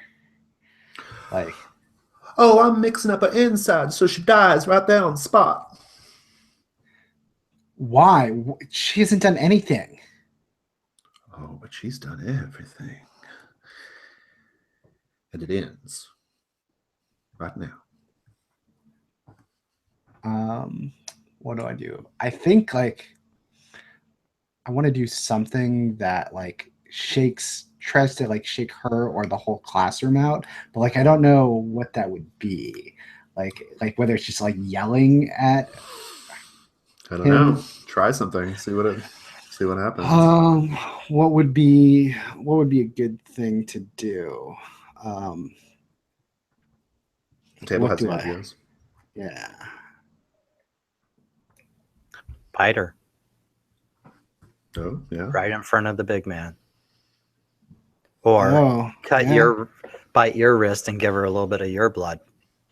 I like the idea of biting her. I think it pushes into his little prophecy, right? Yeah. She'll be the first, but not the last. Cool. I think, yeah. So, let's go with that. So like,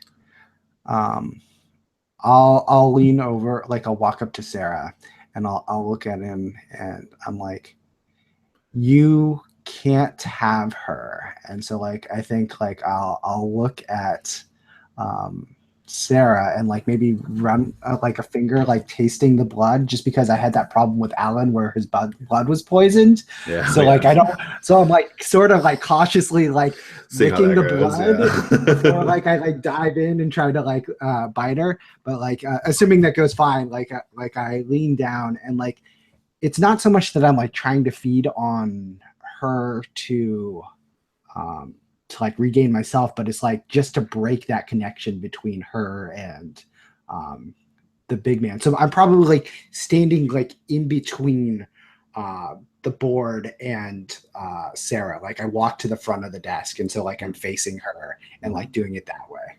And so what were you doing again? You're just gonna like try to like yeah, so like I think I'm gonna to bite on her and feed on her, but like it's almost sort of like as if like, you know how people like slap people to like wake them up, like give them a shot, something else. I think that's what it is. It's like I'm trying to do something to exert some sort of control. But you are sinking your fangs into her neck. Oh yeah, I will. Okay. That invokes feeding. So how does your feeding move work? So my feeding works is when you feed on hot blood, the first time they've ever been fed on, you both mark experience, which is true in here, and then you heal one harm. choose to. You heal one harm, you take one forward, they definitely don't die. So I'm definitely picking they don't die because that's the whole point of this. Right. And I guess I'm not harmed, so I'll take +1 forward then. Nice. I'm living for it. Give me the scene. Just show it. Again, remembering that only Thomas and Ellen in the room are aware, and Big Man, of course, are aware of like, what you're doing. Just to emphasize the eeriness of the scene, everyone else is just sitting there dead stone quiet while this happens, right? Yeah. So like, I think I stand up and I'm like, you can't do this. If you like, I won't let you try to kill her without any sort of response. She wasn't responsible. And then like I walk up, like I'm saying this as I'm like walking up to the front of her desk. And like when I turn around to like face Sarah with my back to Big Man, like I maybe catch Ellen's eyes because she's sitting behind. And I'm like, I just like sigh and like kind of like maybe like take a deep breath, and you can see that as like I lean over, and then like it probably looks to you like I'm about to like kiss Sarah, but like I just move past her lips and down to her neck and just like start to bite in. Nice. And then and that'll snap her out of it, right? I think that'll like, and I'm into that. I think it'll kind of break whatever power Big Man had over her. And you see, like, Ellen, you'll see it. You won't see it, Serina, but Ellen, you'll see just like a little smile spread across Big Man's lips, right across his face. What do you do? This is a male authority figure hurting a woman. Mm-hmm.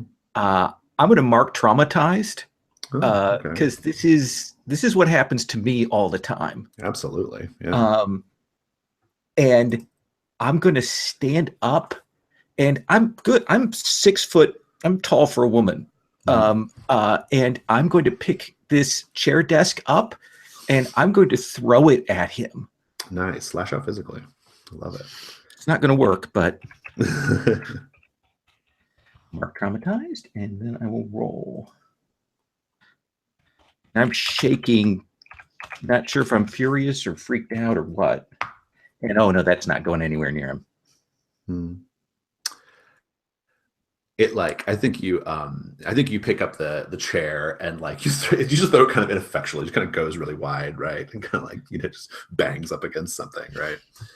And he just kind of like turns his head and says, "Little girl, you are really, really expending a great amount of energy on me when you should be expending a great amount of energy on him." And he looks at Thomas.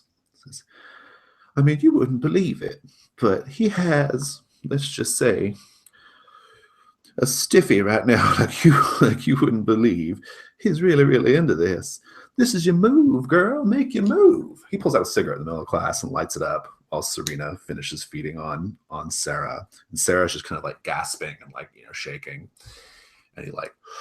And Thomas is like, he's on the edge of his seat. Just looks so freaking excited, right? Like he's just like looking at all this and loving it, right? And I'm going to give you a condition of, I want to give it, I'll ask for editorial advice from people, but I'm going to give you another condition, something related with Thomas and like how Thomas makes you feel. Fuck it. I'm just going to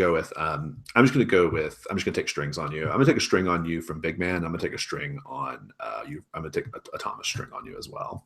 I think like just this whole situation is really, really like, like kind of seizing hold of your emotions. Right. And maybe other parts of your body as well. Let me make a little note here.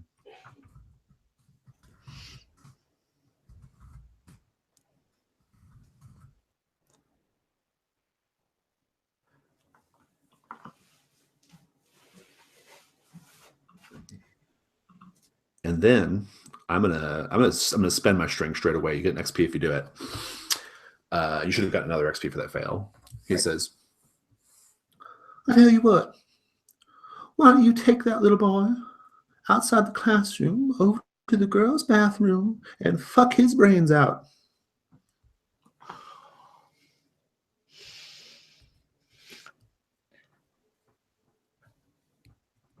I think I'm actually going to freeze there. Because one of the things that comes when I'm reminded of my death is that the people around me, the other thing that's happening is they're to blame for me dying. That's sort of the fallout. So I'm probably just frozen there. These are people who everyone here, they're going to kill me. I'm going to die again. I don't know that consciously, but I think you freeze or run away. I'll just let you run away if you want to run away. I'll run away. You can take yourself out of the scene however you wish. Big man's done taunting you. So, Margot, you run away. What do you do? Where do you go? I think Margot's gonna go out under the bleachers and smoke a bowl and try to calm down. Nice. I'm into You it. see her hand shaking as she's packing it in and lighting up. Yeah. That's good. That's good. Holds it in a long time. Yeah. She relaxes a little bit. Yeah, I'm into that. Do you have any conditions that might remove for that? I don't know if any of those would go away. I'm alive, little woman. No, those still feel super relevant. I think they still apply big time. Yeah, they still feel super relevant. Well, okay, but let's say it works. You get your nerves calmed down, like you're all cool. Then what? I think what I'm gonna do is go. Big Man's lesson would have taken a little while, right? Like all that would have played out over the series of like 20 or 30 minutes, right? Okay, because what I was going to do is smoke the bowl, and then I'm going to go back to the school and go along to where the window that looks into the classroom is. Oh, okay, good. And take a look and see what's going on in there now that I've kind of like steadied myself a little bit. And I'm like choosing to look at it rather than just having it dumped on me. When you go look inside the window, you see everyone like sitting at their desk, like writing down notes. You can't really hear what they're saying, but you see Ellen, you see Serina. They're all like they're writing down notes, and everyone's paying attention to what Big Man is saying. And it looks like Big Man cracks a joke of some sort, and then everybody in the classroom is like ha ha ha ha ha, like they laugh, right? Like it's just he seems like a really good, engaging teacher. And what do you do? I'm like kind of dumbfounded by this, and I'm like, fuck it. I go into the school, and I'm gonna go in and come back to the classroom. Good. Hold that thought, Jonah.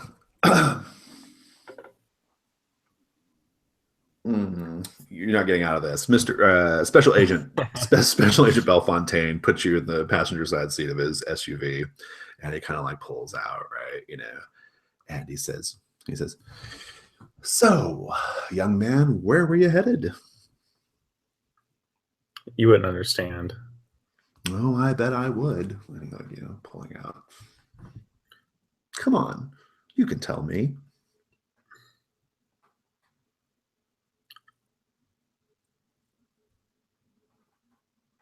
And I look at him and I'm like, so you're investigating the murders that happened here? Yes, I am. And I tell you what, I have a theory about what's going on. Do you want to hear it? Okay. I think that someone set Mr. Thompson up. That's what I think. I mean, it just doesn't make any sense, These killings, the way they happen, they're all so different. He kind of goes through some of the details like he did last session, right? He's really happy about the the exsanguination and how can you do that on a teacher's salary, right? He loves that joke. He repeats it. He's kind of going through the stuff, right? He's like, what do you think? Do you have any theories about what do you think is going on? And I'm looking at him and I'm like, you wouldn't be able to do anything about it. I don't know, young man. I mean, I can bring the full weight of the federal government down on whoever did this. And that's not something to be trifled with, let me tell you. Okay. And I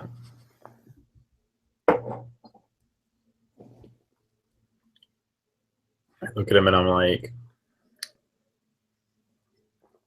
there's something in the woods that like mind controls people around here, and it just seems to be mostly the adults. So, I mean, you should just go. I don't know. Come back and like burn the forest down or something. Because that's all that I can think of that could stop it. So there's something that's mind controlling the adults. That's a very, very interesting theory. Very interesting. So where were you headed? I was going to see Mr. Thompson. He immediately makes a right turn towards the jailhouse. And is going in that direction, not in the direction of the school. You're taking me there? Sure. Why not? And he keeps going. How do you know Mr. Thompson? He was my teacher. Oh. Really fit, huh, Mr. Thompson?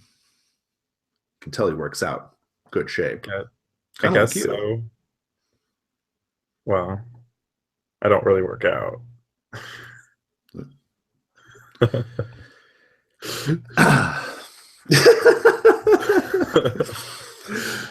And he says, "Yeah, your teacher. That's really interesting."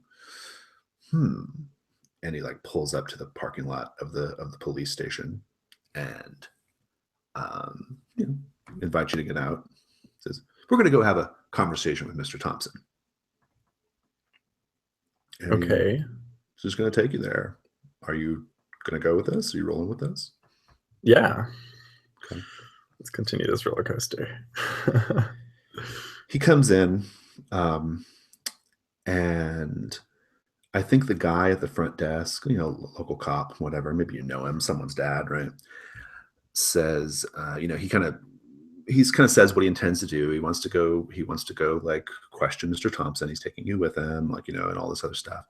And I think that cop who's behind the desk said he pushes forward like a little legal pad that says, okay, yeah, but you got to sign in.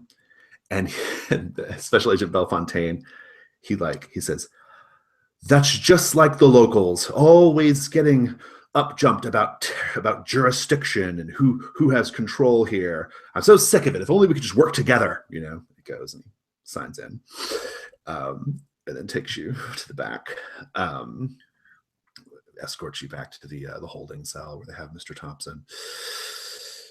Mr. Thompson doesn't look good, and as you get closer and closer, you're feeling like those intense pangs of guilt, right? Like really intense. Like he's really, really thinking about he's going to do it. Like he's first chance he gets. He may not have the ability to do it in his jail cell, right? But he wants to do it. He'll find a way. But he looks like crap. I mean, he's in a little like jumpsuit. He looks pale. He looks like clammy. It's really cold.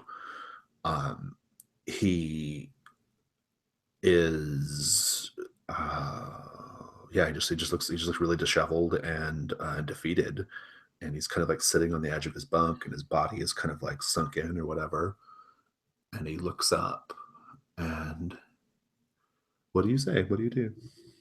I think what Jonah does is Jonah just stops in the doorway, or like just like right when he sees him, like right when he turns the corner or whatever, he just stops.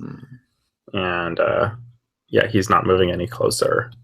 And he's looking and he's seeing Mr. Thompson in this cell. And I think there's like, it like kind of hits Jonah that Mr. Thompson is not going to be around anymore. Like this is his path is now, and he's going to be locked up. And so I think he's just going to look at Mr. Bellefontaine. Special Agent Bellefontaine. Thank you very much. He's an adult. He's a Mr. Bellefontaine. And so he's just going to look at him and he's going to be like, I want to go. And Special Agent Bellefontaine says, his voice gets real quiet, like that concerned adult voice. He says, "Son, it's okay. He can't hurt you right now. It's going to be all right. Come on in."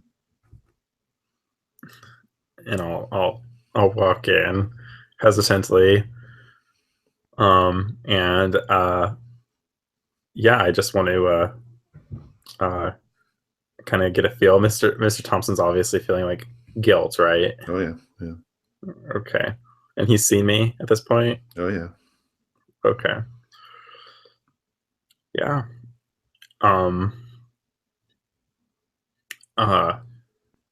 I like sit down and like there's like this maybe this bench there or something. Mm-hmm. We'll cut there. Let's go back to the classroom. Oh boy. I guess the question, Margot, is at what point, I think maybe, you said you're just going in. You think everything is cool. You're just kind of going in and yeah, I'm like, maybe it's okay after all. So I kind of like slink in, if you will. I kind of want to have him come in just as like maybe I'm coming up from feeding on Sarah. Yeah, blood all over your face. Like blood all over my face. And like I turn because I hear a sound and like you can see like blood dripping down. Like you can still see the fangs like in my mouth type thing is like I look to see who's coming into the classroom. And you come in and you witness that. You witness everything as we've described it, and Serina like lifting her mouth off of Sarah's neck. Sarah, whose head is kind of lolled to the side, and she's like breathing really rapidly, right? But still doesn't seem to quite know what's going on. Big Man turns and sees you and says, "Well, I was wondering how long it was going to take you to come back. Margot, how are you feeling right now? Are you feeling like you might lose control?" Confused is what I'm feeling. And Serina, what the hell? And is everyone else except for Ellen and Serina and Thomas pretty much frozen or whatever, still kind of in a fugue state? Yeah, I'm going to push under shaken a little bit though. Yep. I think Big Man like interposes himself between you and the classroom and says, "Oh, Margot, I'm going to ask you the question one more time. How are you feeling right now? You feeling like maybe you might want to react emotionally, let out your inner demons?"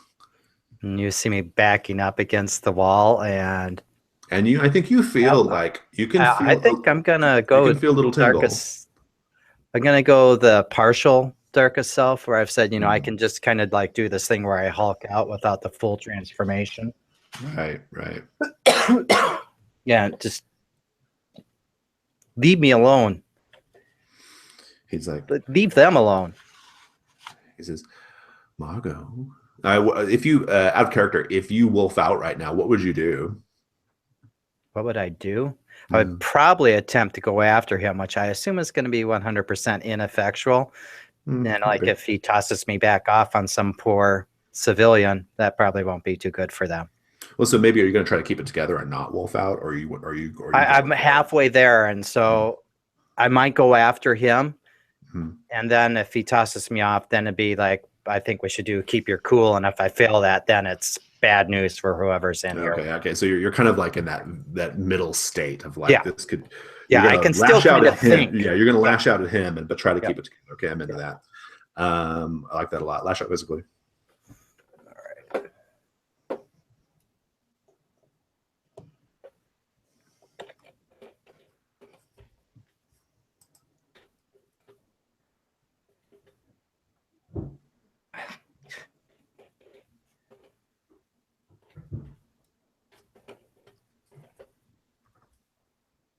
6, so not so hot. Not so hot. there's no help. So This will play out interestingly. Monsterhearts. Can I ask that if he throws Margot, that I'm the one he throws Margot into? Yeah. Well, and I think actually, I'd like to go ahead and just like, I want to go ahead and put us where we've been kind of angling with Margot and Ellen anyway. I'm going to take the opportunity of this miss to do it just in a more hard way. You're like kind of half wolfed out. You leap, mark an XP. You leap at Big Man, and Big Man like just raises up a big mutton fist and like catches you by the neck. Right, he just catches you by the neck and lifts you up, and kind of and it's just the size of his hand forces your head back. Right, like snaps your head back. Right, and kind of like lifts you up a little bit, and you're kind of like doing the thing. He's like, now why don't you go ahead and calm down a little bit and take a look at that. And he like twists your head around, right, to look at Ellen. He goes, and he's kind of right up by your ear and says, where have you seen her before? Think really, really hard. Go back deep. And I think this is where it might be like triggering your memories of like Ellen and what you might have seen, right? Yep, flashback of me out in the woods, backpack and the beanie on, and seeing her dad digging and kicking a body in there. That obviously I see her face just before she goes deeper in the hole. He says, do you see what I mean? There are lies everywhere you turn. Lies, lies, lies. How does that make you feel, Margot? You're still just like, you can't even talk. He's just fucking with you, right? But how does it make you feel? I am terrified. Just absolutely terrified. The total lack of control. I think you should take that. I think you should take that condition for sure. Yeah. And he says, and then he just drops you. He says, well, we've got about 5 more minutes before class session is up. He goes, he likes gathering some things up. He says, I hope you have all found this lesson today to be very, very instructional. I hope it has clarified your thinking. And he begins gathering his things. Says, I'll tell you what, let's have a special day. We get out of class a little early. And he grabs his things and just walks out the door like it's no big deal. So the question is, what about Sarah, who's now bleeding from the neck?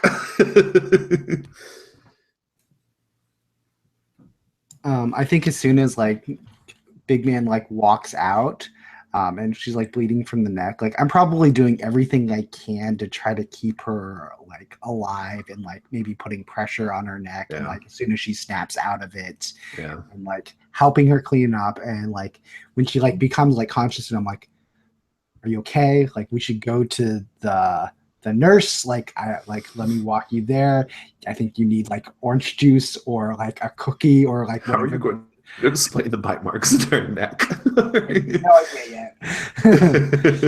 Staple remover attack. What about you, Ellen? What do you do as soon as like he lets out class a little bit early? Right. I am going to run outside. Okay, very good. You pass Thomas, and as you pass Thomas, you, I think because of your condition, I think you don't smell so good anymore. Not you smell, but like your olfactory powers aren't so great anymore. And I think it's hard for you to like pick up on like different scents and smells in the air, just a byproduct of your condition, right? Anosmia. Yeah, indeed. But you smell Thomas. It's like strong. It's powerful. It's leafy. It's herbaceous. It's earthy. It smells like something you've smelled several times in your existence, about a half dozen times, in fact. It smells like the deep woods, and but with just a hint of like bitterness, like something that like as humans we're trained not to put in our mouths because it'll kill us, right? You get that sense as you pass Thomas, just a little thing there. Thomas, for his part, stands up and he kind of looks at everybody and he's like, that was fucking awesome.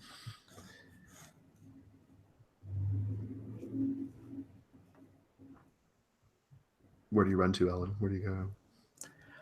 I think I run outside, past the field, past the bleachers, out to whatever like woods or whatever is out there, and I probably fall to my knees, and I am digging at the ground, trying to dig myself a grave to hide in, and tearing open, like probably losing fingernails in the process as I'm just kind of trying to do that until I come down off of that. I love it. I think that seems like a good fictional justification for. Do you still want to keep traumatized? How does traumatized work? So traumatized, I have to have somebody help me clear that. It looks like. Yeah. I'm kind of into like this idea of you basically like working through your trauma. It sounds like you're kind of working through your trauma, right? Like that's what it sounded like to me. Yeah. If you have any ideas about how you might be able to like rope another PC in, I'm open to it. But otherwise, I'd be happy to give you the benefit of the XP and maybe say that Thomas helped you or something, or I don't know. Yeah, that seems reasonable. That it'll take me a while to get out of that, and probably at the end, I just kind of stop. Mhm. And even though I've got like split bloody fingernails, I kind of forget what I was doing. The big scratch marks in the dirt there, as far as I've dug down, my broken nails in there. And I'll probably just kind of wander back in to wash my hands. Nice. Getting that pink soap on it. Yeah. That pink kind of trying to forget about it. I love it. Yeah, you can go ahead and take the benefit of that if you want. You can clear it and then mark an experience point. Okay. Let's take a quick bio break. I'm going to pick back up with Jonah, okay? Voice.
feel like a ton of stuff has happened this session. Yeah, it's been really amazing. It's been fantastic. And I like that we're more together, not so separated as we have been. Well, except for Jonah. Jonah's off by himself. Yeah, but Jonah, man, he's having the worst morning ever. Yeah. Man. It is a series of unfortunate events, to be sure.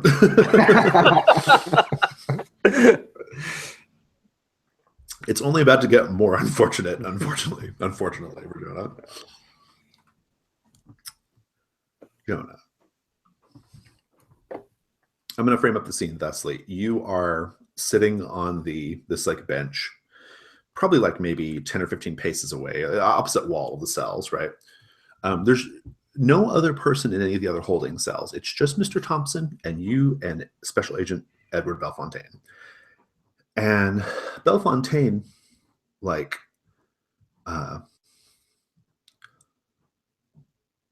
opens up his briefcase. There's like a little steel table there. He opens up his briefcase and says, "Oh, look at that." And he pulls out like a manila folder that's right on the top and sits down next to you on the bench and says, "I'd like to share something with you, Jonah." He says your name now. "That is, frankly, a little disturbing. And if I'm being honest, it might have the unfortunate side effect of what the kids like to say nowadays, triggering you. So consider that your warning," as you go ahead and opens the file up. He says, "Look at this." And he shows you like a picture of a young man. Looks like it was maybe like some kind of like a headshot, like a school headshot, right? Something like that. He says, "This young man's name is James. And James attended Mercy Falls High a few years ago. You would have been in the 3rd or 4th grade. He was a student of Mr. Thompson's, in fact. And Mr. Thompson is there just like looking really like dejected and maybe half paying attention, but like definitely like kind of caught up in his own stuff, right?" He says, "James, I'm sad to report, is no longer with us. He died. Pretty sad and miserable conditions, too.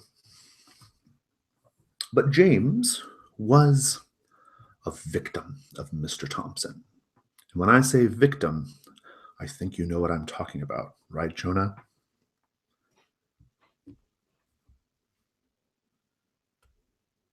Oh, you're muted. Jonah's like, "No, I don't know what you're talking about." Well, I feel a little bad telling you this, but it's probably not the sort of thing that I should be sharing with someone of your age. But, well, will you keep it between you and me? Okay. Mr. Thompson had an unfortunate criminal relationship with James when James was a student at Mercy Falls High. Really tore James apart. He never really recovered from it. He had lots of, well, let's just say lots of issues with confidence and self-control. And Mr. Thompson was there for him when Mr. Thompson wanted something from him. And Mr. Thompson was not there for him when James started to lose control. When no one could reach him, things just got worse and worse and worse. Mr. Thompson was both an instigator of this unfortunate circumstance, and in some ways, an exacerbator by not doing the right thing. Isn't that right, Mr. Thompson? Mr. Thompson just kind of makes a moaning sound, you know. He closes the manila folder. He says, "What do you say?" Sounds like you want to say I something. think there's this melancholic music that's starting to play as Mr.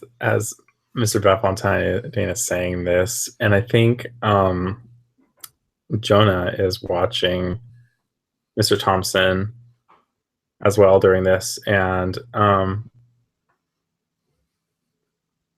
what he does is he's watching Mr. Thompson, and he wants Mr. Thompson to look at him, and then he's going to he's just gonna like kind of pull aside his flannel vest a little bit, and he's totally going to try and turn Mr. Thompson on. And he's basically like, it's super twisted. He's basically doing this to, kind of prove to himself that he's actually not in the same situation as this other guy, that he's actually you're in control. Right. Yeah. Right. It was your decision. You were in control. I like that. That's interesting. Right.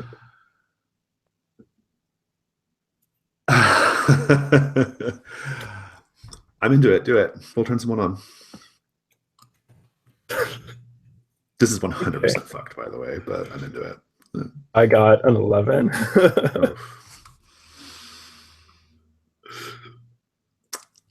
Gain a string on him. And a reaction from below. Okay, let's see. I think you're going to get I think he's going to promise something you think he wants, or you think he thinks you want, and he's not going to verbalize anything. But because you can sense his emotions, you know that like you're like giving him reason to live. Like he's feeling like, yeah, I'm not in the wrong. Like this was, it was, look, in the state of Georgia, it had been totally legal, right? Like he's doing that, kind of thing, right? And he's I'm just like, shut up, Mr. Thompson. You are not going to, trick anyone into thinking that what you did with that guy was right. And then I turn to Mr. Bonfontaine and I'm like, but Mr. Thompson was only ever good to me, and I don't think that he belongs here, at least for what was going on, with the murders. And I'm going to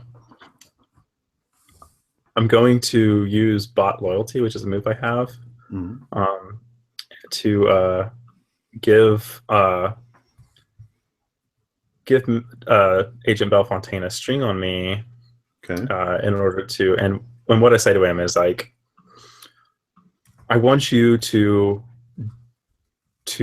set this right with Mr. Thompson. Like if there's actual people out there who need to be locked up, like that guy in yellow.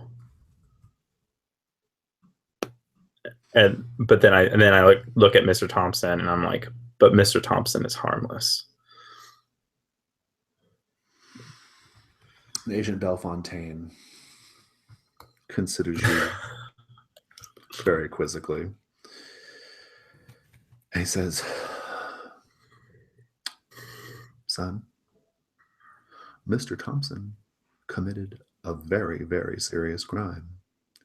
And it would be unethical for me not to reveal this information that I have on him to authorities, local authorities, not a federal matter, as you know.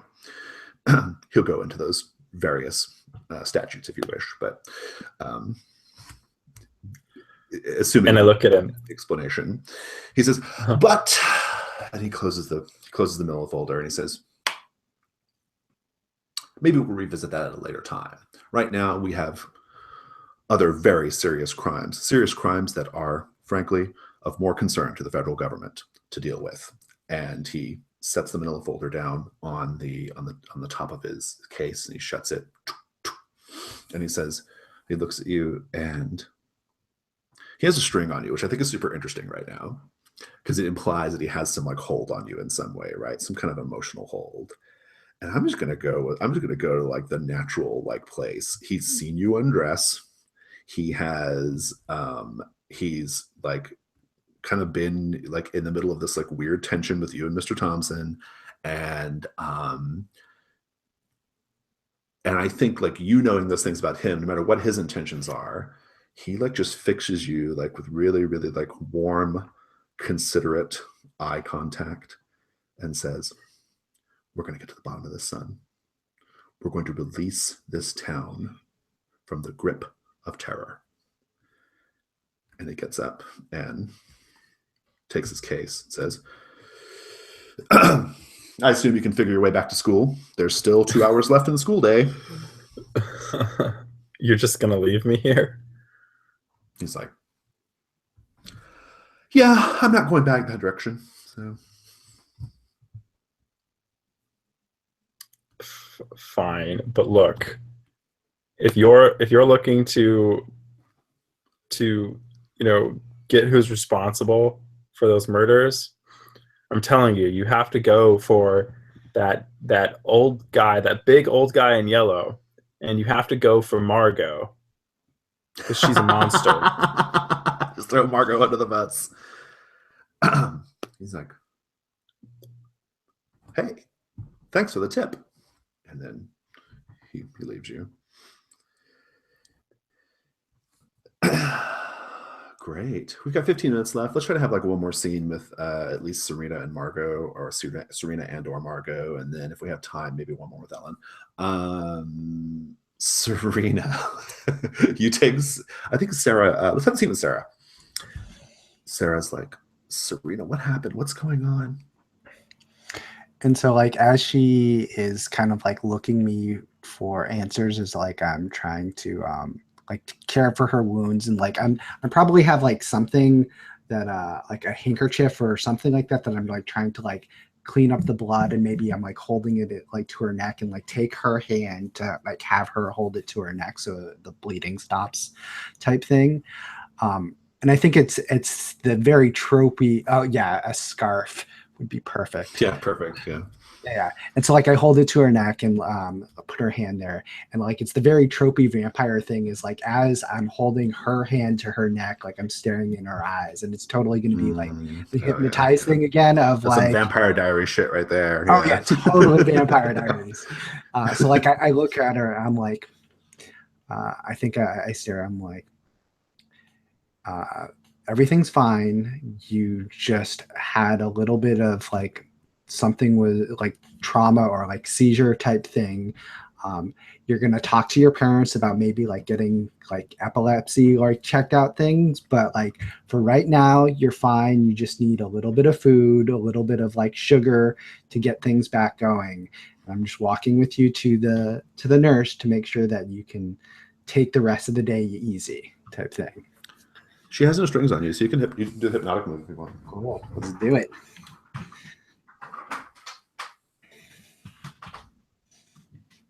Yeah. I get a 10. Nice. Let's read that real quick. To do exactly what you wish and have no idea. All right, cool. She's like, yes, I just had a seizure and I definitely need to get that checked out. I'll tell my parents right away.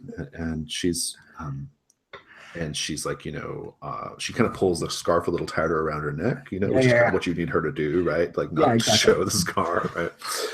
It'll take a couple of days to heal, And she's like, Serina, thank you so much. And I'm like, you're welcome. Just know that I'm here for you if you need something. Just I know it can be kind of hard with medical things like that. Just let me know and I'll be there. I'll try to come and help you out if you need me. Margot, you want to run to Serina in the hall? Yeah, that'd be good. Like I think when Margot comes up, like I look at Sarah and I'm like, do you think you can walk the rest of the way to the nurse or whatever it is, like as like Margot is like coming up, just so like she's not quite there. Yeah. Sarah's like, she's like, I'm feeling better. I'm just gonna go home. I'm just gonna sign out for the day. Okay.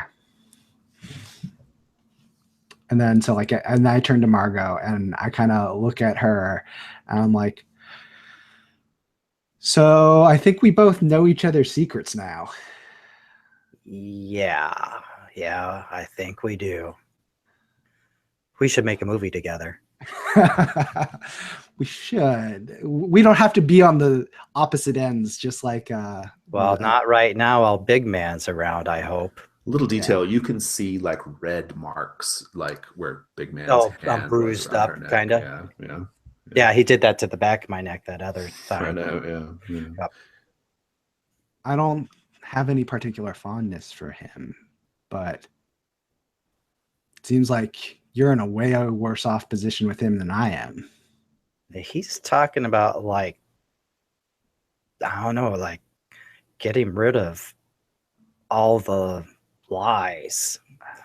And that seems to be anything that's not the woods in its dark form or whatever that's buried down in a dark hole out there. Yeah, I mean, he went after Sarah, and I did everything I could to. That's what that was about? That's what that was about. To keep her grandfather or something had a lumber mill, and that threatened the woods, and now she deserves punishment for it or some crap like that. I don't know. It's messed up, and Yeah. she didn't deserve that. And I don't know what that do with this guy. Like, he's some fucking huge Hulk in yellow. Like, I can't deal with that. Yeah, I don't know, but we got to find some way to, I don't know if we can like take him down, but if we can just get rid of him or turn his attention somewhere else. Can we just... I can't move. I'm stuck here. Yeah. I don't know. I mean, he just wants the forest to be back to the forest. Is like he wants to get rid of all of everyone. I don't know what the total scope of everyone, but he certainly feels like he's got some sort of accounts to call due, if you would. I don't want to be the person that he's sorry. calling in favors from.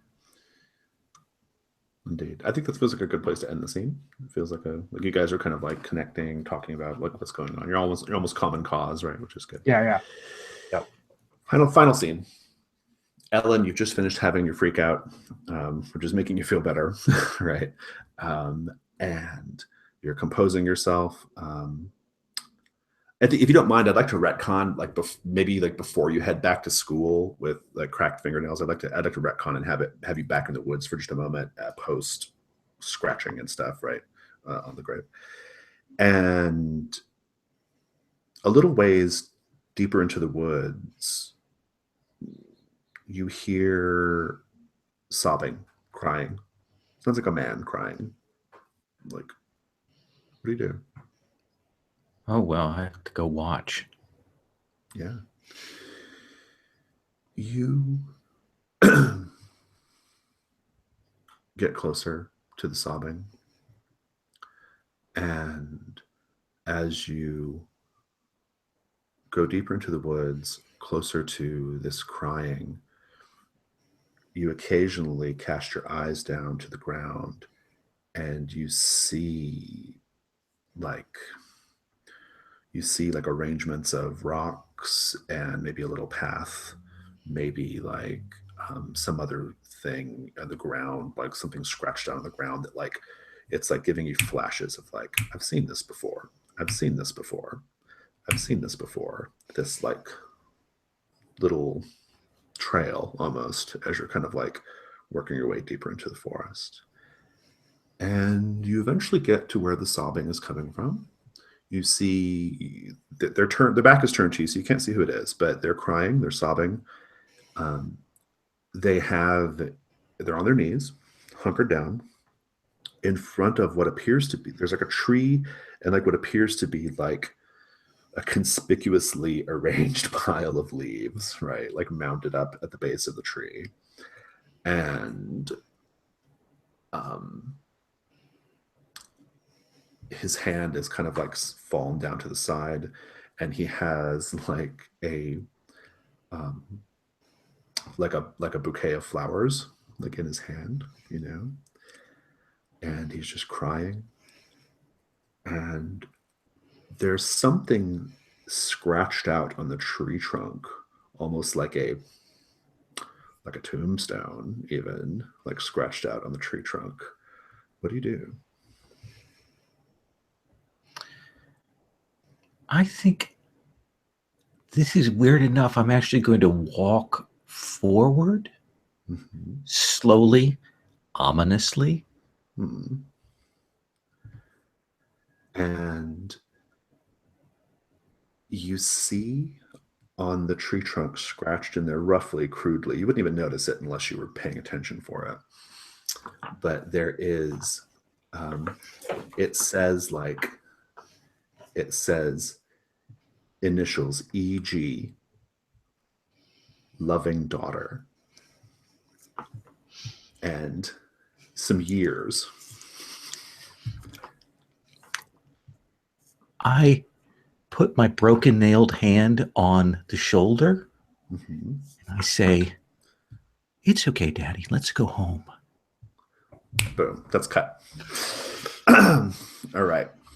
Good.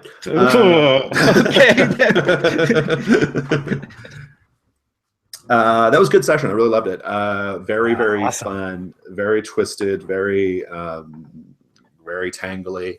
Yeah, it was great. I don't think it could have gone any better. So, anything anybody wants to discuss for next week, or feeling good? Yeah, super cool. I liked it a lot. Oh, Okay. yeah, I got shivers. Yeah, it was a real like yeah, it was good. I was feeling really good there. Like I was feeling like, oh yeah, we've got the weirdness, we've got the horror, we've got the tension. It's just, yeah, I was into it. I was feeling that. So in a really strong way. And like Jonah just took it to a whole other level too with that whole scene with Mr. Thompson. I was like, oh my God. Like Jonah always manages to, like, when everyone else is doing like supernatural creepiness, Jonah always manages to make it a real human ass creepiness, like every time. Like in last series, when everybody else was like visiting the Fey realm and shit, and those were cool scenes, Jonah was like hitting it with his teacher, right? Like it was like that kind of thing, right? No less creepy, no less weird, but just human. So yeah, I was really into that. I was particularly fond of the D&D smokers at the back of that little detail just really like tickled me for some reason. Yeah, there were just lots of good moments. There were lots of good moments. I like how all the characters are kind of connecting up. I think that's really fun. Yeah, I'm having a really good time with this series. I think you guys did a terrific job. Yeah, and I'm super excited that Jonah threw me under the bus there. Oh yeah, to throw a bone to. Yeah, that shoe's been waiting to drop for a while, right? Yeah, because you did kill Don. So. You did actually kill Don. Yeah, I know. You are in fact guilty. It is a good point. Jonah knows you killed Don too. Like that's like known information, right? So that's good. Yeah, I'm super interested in continuing to explore like. Like Big Man is still like kind of functioning in a sort of alien, unknowable sort of like set of motivations. And I think that's appropriate for who he serves and what he serves. But I'm really interested in Bellefontaine and like what his like I have a good sense of like what he's like up to, which I think he's legit trying to get to the truth of what's going on. But I think his methods are so questionable, right? Like he's just the worst. And I'm loving that, right? Like I was really trying to hit this idea of like the adults or the monsters, right? Like, and I think that's coming out. Let me touch. There was one point, the point when the desk sergeant pushes it forward and has him sign in, and you have him overreact. Oh yeah. That was perfect. Yeah, I was really trying to set this, like my whole thing with Bellefontaine is he is almost a caricature, right, of federal law enforcement going into a small town, like it's like a caricature. It's like he's like half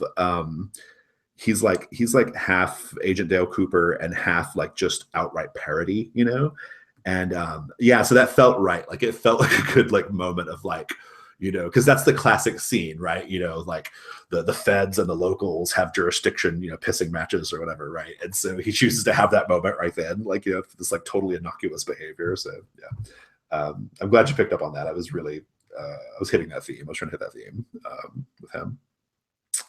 Yeah, I love Ellen's story is supremely creepy. I'm really into it. I can't wait to explore more of that with the parents. I like where things are going with Thomas. I have a better sense of what he's up to, though, so that's kind of a personal satisfaction. But I do think it's going to get really hot for Serina, especially for possibly for Ellen, and I'm really into that. I'm really trying to put like a real stamp on like Thomas's behavior, right? Like the whole scene with the teacher was like, you know, I was really trying to be in character there and like kind of like I've at every opportunity I've pushed like what he's more than a douchebag, right? Like he's beyond that. Like it's something entirely beyond like just douchebag preppy guy, right? So yeah, I'm living with him. In my head, the reason we got a substitute is because he did something to our teacher. Yeah, okay, no, that could be right. I know, like it could be the same teacher. We don't know, right? But yeah, I'm into that too. I like the idea of it being like a little. That could be it. Yeah, who knows? But yeah, I think you guys are doing great with your characters. Your characterizations are all really terrific. It's really working for me. I don't have anything else. Is there anything else we need to discuss? Are we good? Cool. All right. Well, you guys enjoy the rest of your weekend, and we'll all see you tomorrow morning. Yep. See ya. Bye-bye. Sounds good.